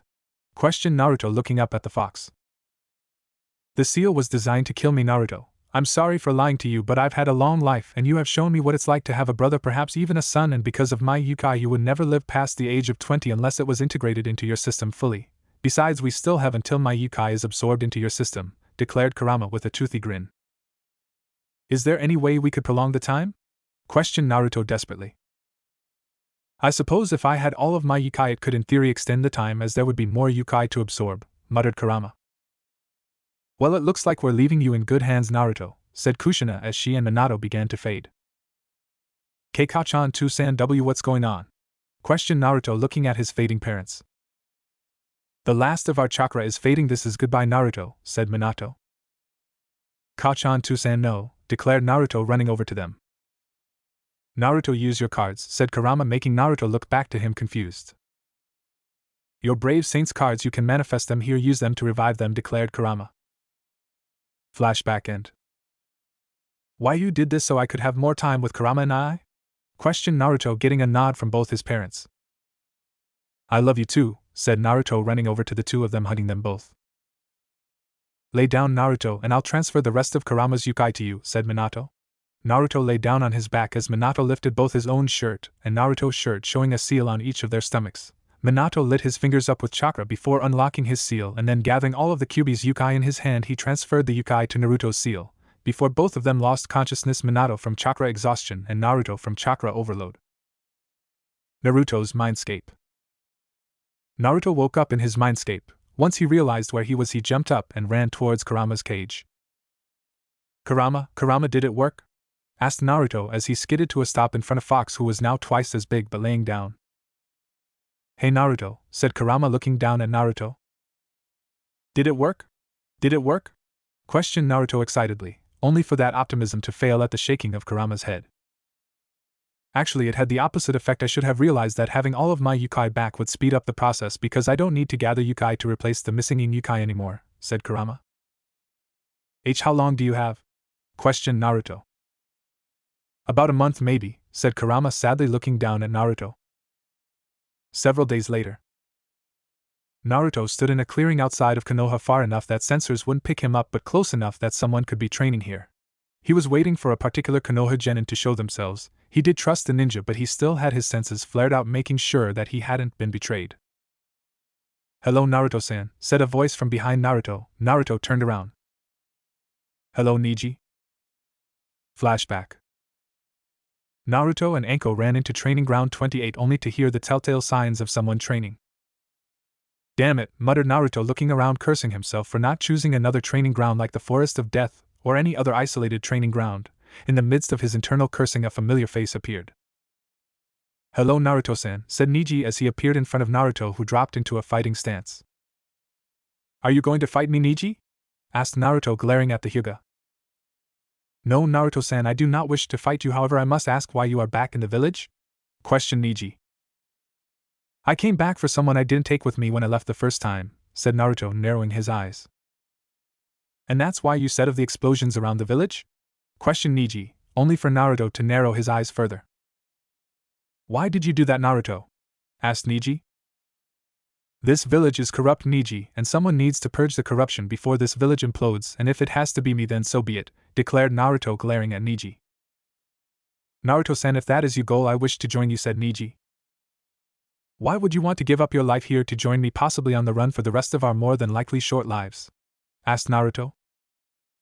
Naruto-san, since your banishment, Konoha has gone downhill. We lost almost all of our alliances. The ninja of the village are scared of failing missions because of the punishment you got for the failure. The truth is, since your banishment, this village had begun spiraling towards implosion. I would like to help you even if it is a mission in futility, said Niji.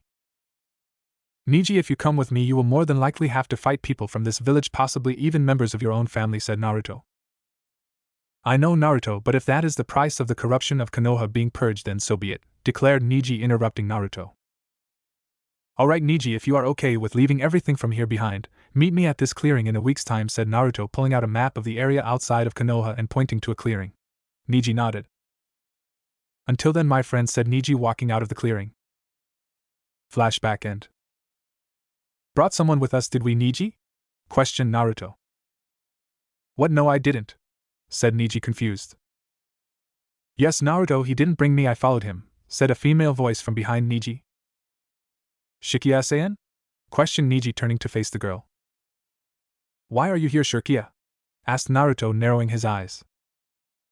I want to know your reasoning for attacking Konoha before I tell you why I'm here, said Shikia. Naruto narrowed his eyes.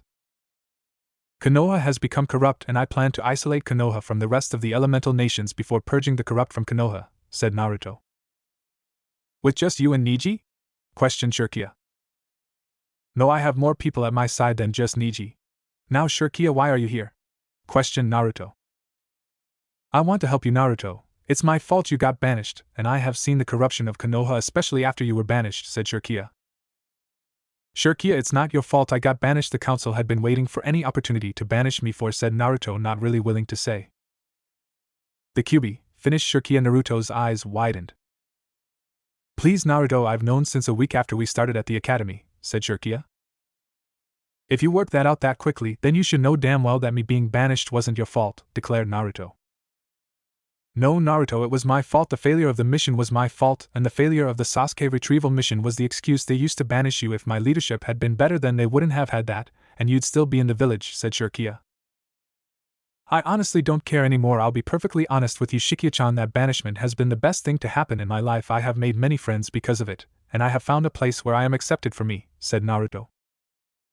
I still feel guilty about what happened, Naruto, please, said Shirkia. How did you even find out about this, or did you just feel something off about Neji and follow him? Asked Naruto. Flashback. It had been about an hour since the explosions had gone off, and we find all of the remaining members of the Konoha 11 standing together in a training ground with their sensei.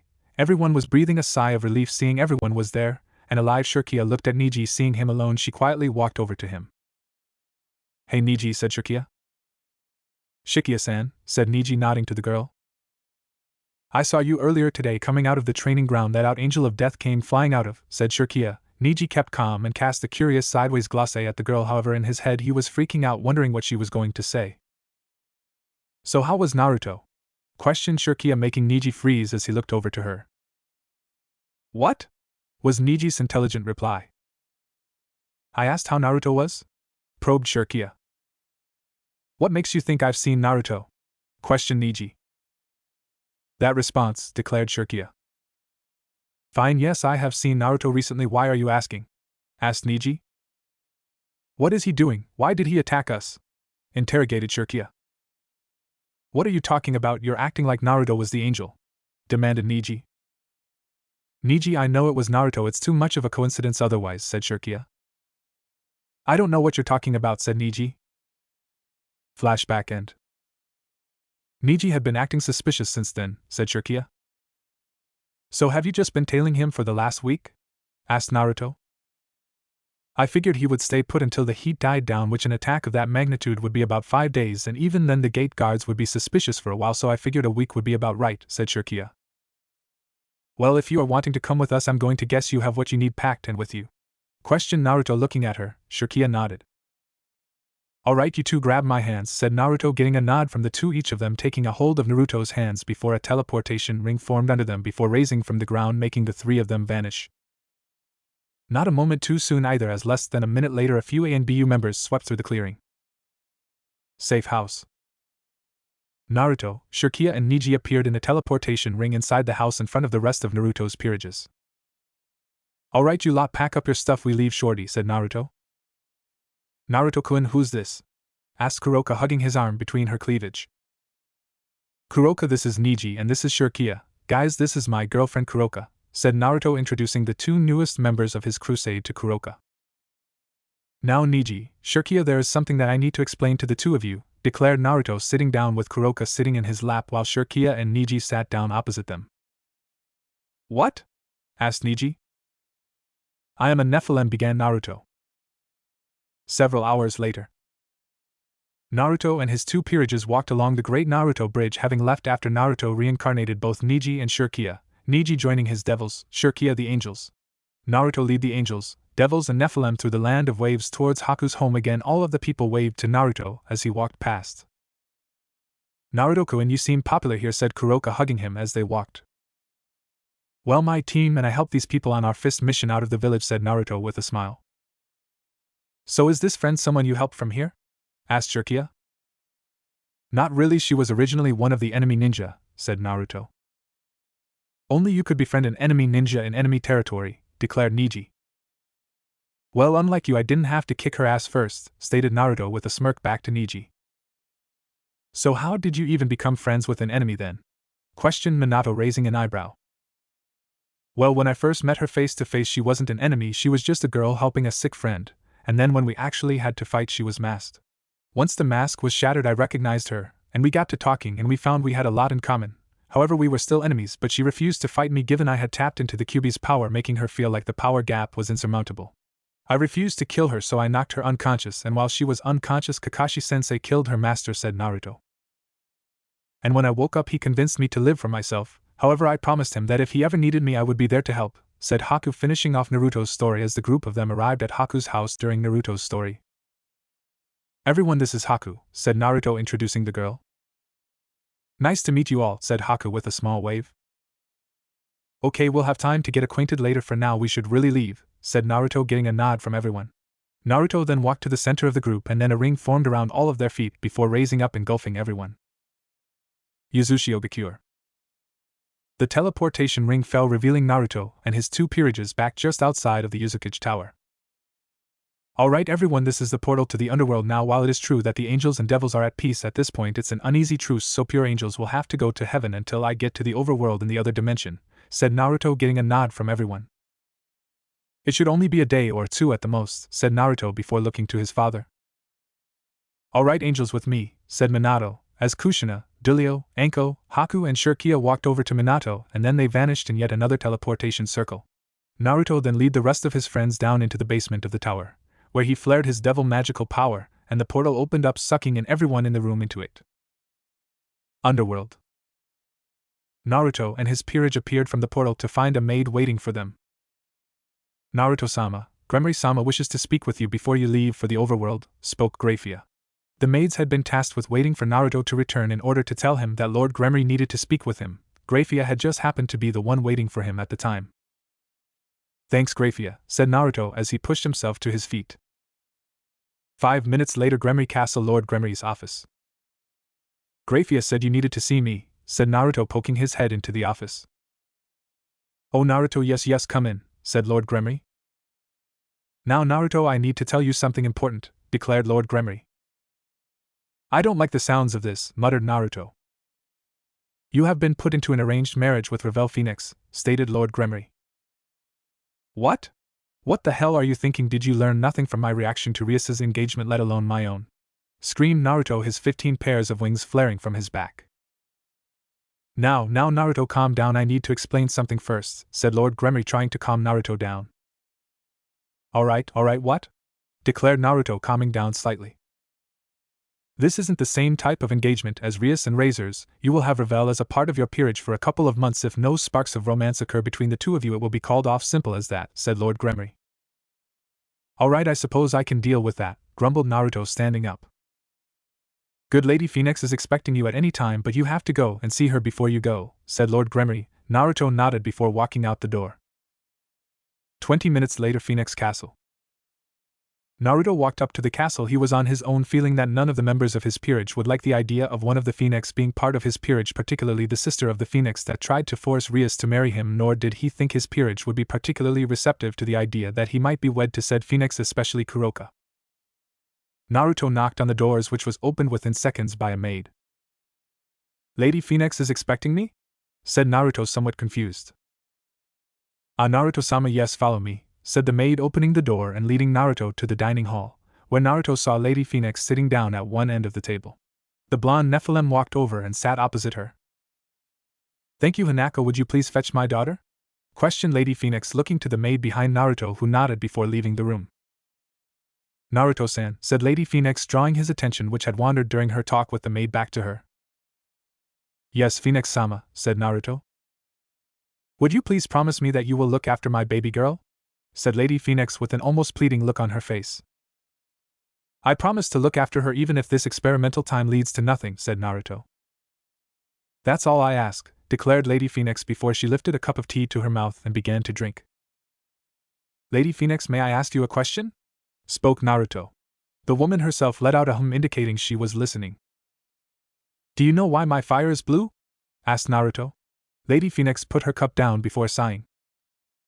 Yes, Naruto-san, I do know why. It is a trait unique to the direct descendants of the first Phoenix. The blue fire was first gifted to mortals directly from the Phoenix. The fires are only manipulable by its creator, are hotter than holy flames, even those of Amaterasu, and can even be used to block holy spells, said Lady Phoenix.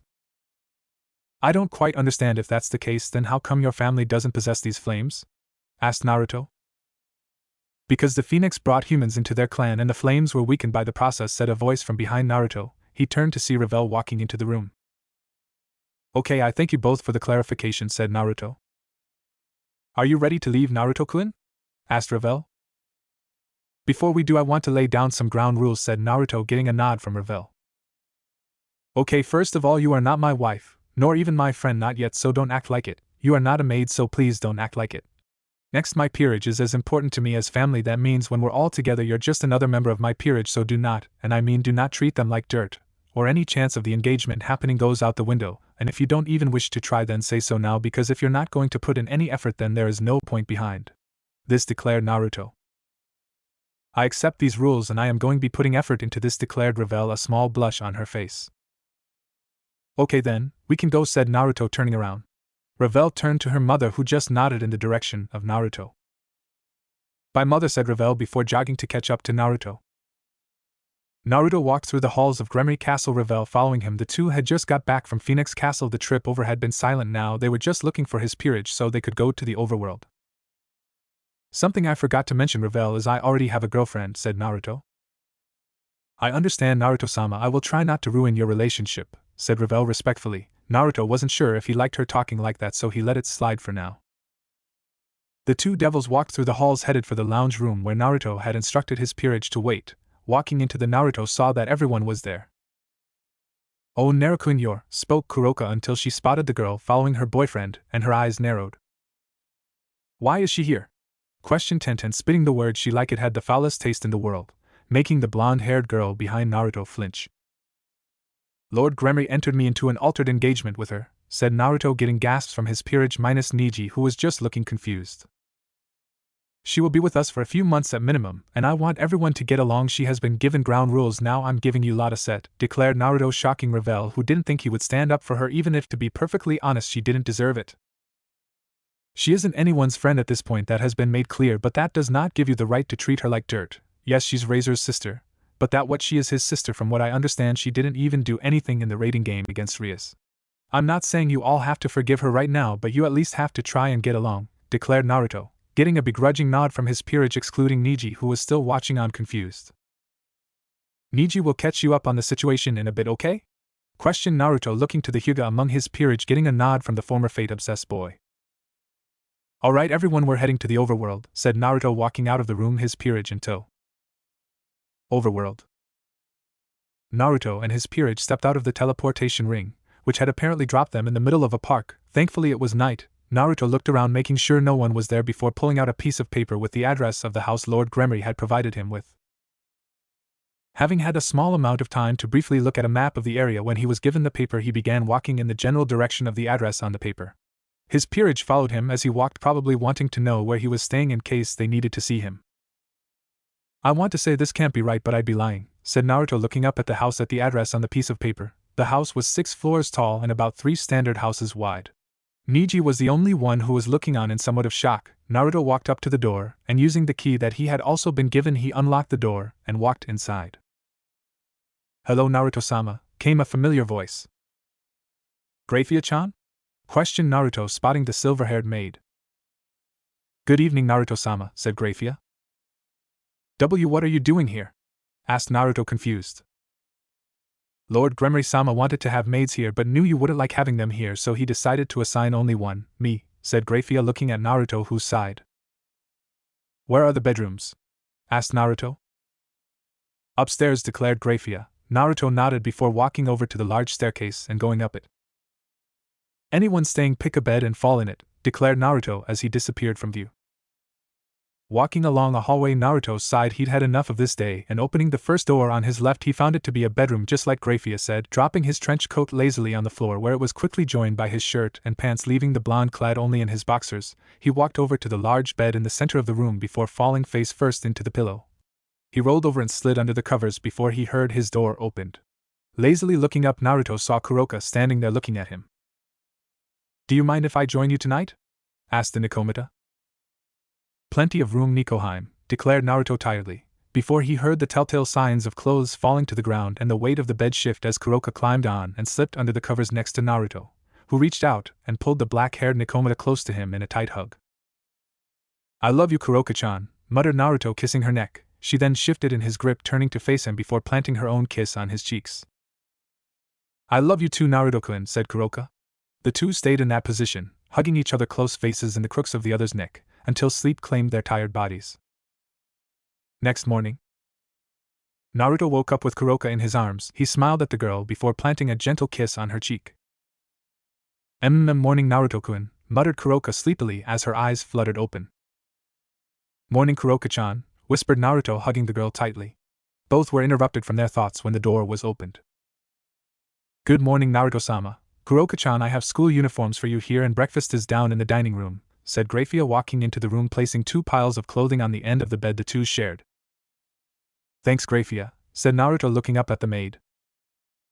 You should get up soon, otherwise you'll be late, declared Grafia before turning around, walking out of the room. Naruto and Kuroka stayed like they were for a moment before Naruto rolled over with a sigh. Time to get up, I guess, said Naruto, swinging his legs out of the bed, rubbing his eyes. I guess, muttered Kuroka as she got up as well. Naruto walked to one of the other doors in the room. Opening it up revealed a bathroom. Bathroom here if you want to shower, Kuroka-chan, said Naruto. What about you? Asked Kuroka. If you want to go first, I'll go and eat. If not, I'll shower, said Naruto. I'll shower first, said Kuroka, moving to the bathroom. Naruto, scratching the back of his head, moved, still clad only in his boxers, out of his room. Walking down the stairs, Naruto moved to where he could smell food. Walking into the dining room, Naruto found Chiron, Revel, Tenten, Niji and Gaara there. The girls blushed seeing a shirtless Naruto. Morning, muttered Naruto, taking a seat and began putting food on the plate in front of him. Morning, Naruto, muttered Gaara, nodding his head before going back to drinking his coffee. Good morning, Naruto-san, said Niji, eating a piece of bacon. Morning, Ototo, declared Tenten with a grin before she sculled a glass of orange juice. Morning, Naruto-sama, said Revel, with a blush adorning her cheeks before she went back to eating her pancakes. Morning, Naruto-kun, said Chiron quietly before quickly eating an egg. Everyone ate in relative silence. That was until about halfway through when Kuroka walked in telling Naruto the shower was free. At that point, Naruto quickly finished eating before heading to have a shower. 20 minutes later. Naruto walked down the stairs once more. Now he had on the Koa Academy uniform, the dark blue pants, the white button-down shirt which was left open with his orange shirt on underneath, and then over the top he wore his black trench coat. His cross necklace was hanging around his neck. The blonde Nephilim walked into the main hall, finding Kuroka, Chiron, Gaara and Tenten all also sporting the uniform. Well, let's go, declared Naruto, walking out the door, his bag in hand. The four others quickly followed. See you three later, yelled Naruto into the house before closing the door. Naruto and his four peerage members walked toward Koa Academy in relative silence, Naruto walking while holding Kuroka's hand while she leaned close to him. Hey Rias, called Naruto, waving to the red-haired Gremry heiress when he saw her walking towards Ko with her own peerage. Naruto-kun, hey, said Rias, turning to the blonde when she heard her name. So when did you guys get back? Asked Rias, hugging Naruto much to Kuroka's displeasure. We got back late last night, said Naruto, letting go of Rias as she stepped back. So you're finally going to fulfill that promise you made to me? Questioned Rias. Of course, I'm Naruto Uzumaki and I never break a promise, said Naruto with a grin as the two groups merged into one and began walking towards the academy.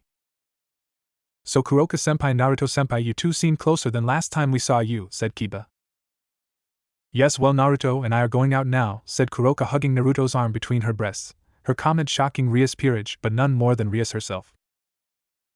When did that happen? Asked Akino, who was walking next to Gaara while also sending worried glances at Rias. About halfway through last week, declared Naruto. Rias narrowed her eyes at Kuroka, who stuck her tongue out. Rias huffed before walking away. The large group of people walked through the gates of Koa, upon which they all began hearing hushed voices from all around. Is that blonde one him? That bastard, who does he think he is walking with? Kuroka-sama, Rias-sama, Akino-sama, and Chiron-sama. Is that him? He's hot. That's got to be that new transfer student. I wonder why he wasn't here last week. How dare he walk with Kuroka-sama, Rias-sama, Akino-sama, and Chiron-sama? Look at those whisker marks, he looks so exotic. Naruto rolled his eyes at all of the whispering going around. Evidently Rias, Akino, Kuroka and Chiron had quite the school following which was going to turn on him for walking with them apparently. Naruto walked with his friends into the school building. It's nice to see you again, Naruto-san, said a voice from behind him as he walked down a hall. As it is to see you, Sona, said Naruto, turning to face the girl who stood with another girl. The second girl was a bespectacled woman with long straight black hair that extended all the way down to her knees, with split bangs and heterochromic eyes, with a violet left eye and a light brown right eye. This was Tsubaki Shinra, Sona's queen. It's also nice to see you actually joining us this week, said Sona with a raised eyebrow. There were a few things I needed to take care of at home, said Naruto, narrowing his eyes a bit. Oh, my apologies, I was just curious, said Sona, stepping back. It's okay, Sona, said Naruto. Not enough to walk with Rie-sama, he has to talk with Sona-sama. How dare he talk with Sona-sama and Tsubaki-sama? Naruto sent sideways glances as he heard more voices whispering about him. Evidently he had very popular friends. Just ignore them, Naruto-kun, we all do, said Rias before she began walking away once more. The group of Rias' peerage plus Naruto's peerage and the tag-alongs of Sona and Tsubaki walked up the stairs, people splitting off when their classroom was passed. Naruto knew which room he was in but wasn't sure where it was, so he just followed his friends. As it turned out, he was in the same room as Rias, Kuroka, Akino and Gaara. Several hours later, Naruto walked into the occult research clubrooms. It was lunchtime. He and the devils of either his own peerage and Rias' peerage were in the clubrooms just hanging out. Rias had told them that she needed to speak with them all at lunch. Naruto had spent his recess exploring the school grounds, finding everything he needed to know where it was. Naruto was running just a little late, having been held back by a teacher who wanted to talk with him about his studies. Walking into the clubroom, he found Issei, Asia and Chiron on one sofa in front of a table, with Gaara and Akino on the opposite sofa with Akino leaning on Gaara. Kiba was leaning against the wall. Kuroka had a sofa all to herself where she was lazily laying. Tenten was leaning on a desk, and seated behind said desk was Rias. "Hello, Naruto-kun," spoke Rias. Naruto nodded to his friend. "You said earlier you wished to speak with all of us?" questioned Naruto. "Sona informed me that yesterday she was contacted by members of the church wishing to speak with the devils in this area," declared Rias, shocking everyone in the room. "Did she say what they wanted?" asked Naruto. "No, evidently they would rather speak in person regarding that matter," declared Rias. "When?" asked Naruto, narrowing his eyes. "This afternoon here. Yumi and Sona will be talking with them, but given they said they wanted to speak with the devils in the area, it's probably a good idea for our peerages to be here too," declared Rias, looking at the other devils in the room, who nodded. With the serious talk over, Naruto turned to Gaara. "So Gaara, you and Akino, huh?" said Naruto with a raised eyebrow and a smirk. Both of them blushed a bit. "So?" questioned Gaara. "Oh, nothing, I was just making sure. Good for the two of you," said Naruto with a smile. Gaara let a small smile cross his face, as did Akino.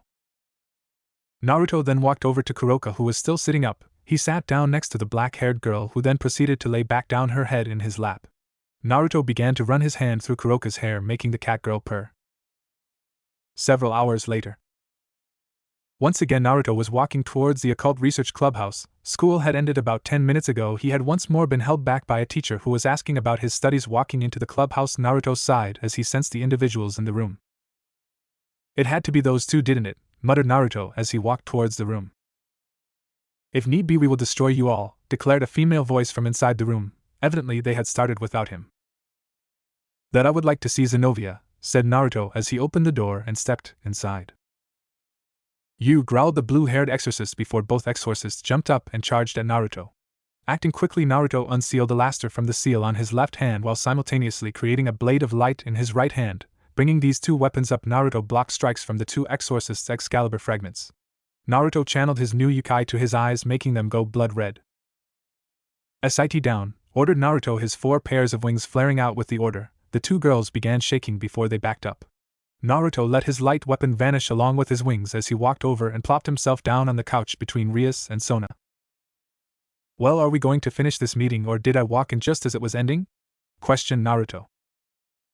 "These two were just telling us that the fallen angels have stolen 3 fragments of Excalibur and were trying to threaten us into not joining the fray," said Sona, adjusting her glasses. Naruto raised a brow, looking at the girl before looking to the two still shivering exorcists. "Get up, you two," ordered Naruto, snapping the two of them out of their trances. "So do we have your word that you will not interfere?" questioned Zenobia, stepping back over to the couch. Rias and Sona both went to speak, only for Naruto to beat both of them to the punch. "No," declared Naruto. "What?" questioned everyone in the room, looking at Naruto. "No, we will make no such promise. There is only the smallest chance those fallen angels won't come after us. Next thing anyone with any emotional awareness could tell someone in this room would rather die than let this opportunity regarding the Excalibur fragments pass for whatever it is he wants to do with them," said Naruto, casting a glance back at Yuto, who he could see even out of the corner of his eyes was glaring at the Excalibur blades and their wielders. "And hell, what's to say you don't turn on us once you have all 5 of the Excalibur fragments here?" questioned Naruto. Zenobia was about to speak up until Naruto once more interrupted her. "You do, however, have our word that we won't actively interfere with your investigation," said Naruto. "That's good enough, let's go, Irina," said Zenobia, standing up. Both girls stood up and began moving over to door until Zenobia looked at Asia. I've been wondering since visiting Hayata Issei's home, are you Asia Argento? Questioned Zenobia, her eyes narrowing at the blonde. Why yes, stuttered Asia, confused. I never thought I'd see a witch here, declared Zenobia, only for her to in the blink of an eye have the blade of Alaster at her throat. Call her a witch again, I fucking dare you, growled Naruto. What do you care, she's not even your witch? Questioned Zenobia, only to have her legs swept out from under her, making her fall to the ground on her, but with an eep and a wince. When she opened her eyes, she didn't see Naruto anymore. Because she's my friend, I don't need another reason, and you so much as even blink at her funny, and you can kiss your head goodbye, whispered Naruto from next to Zenobia. It was at this point the blue-haired girl noticed she was in a bladed headlock. Naruto resealed his blade before standing back, letting Zenobia standing up. Is that a challenge? Questioned Zenobia, pulling out her sword. It is, but I will stand aside for one who wishes to fight you, right, Kiba? Questioned Naruto, turning to Kiba, getting a nod from the man. 2 against 1? That hardly seems fair, declared Irina. No, I believe there is another who wishes to test their mettle against that of Excalibur, right, Tetnane? Questioned Naruto, turning to the girl, who nodded. I believe we should take this outside, declared Naruto.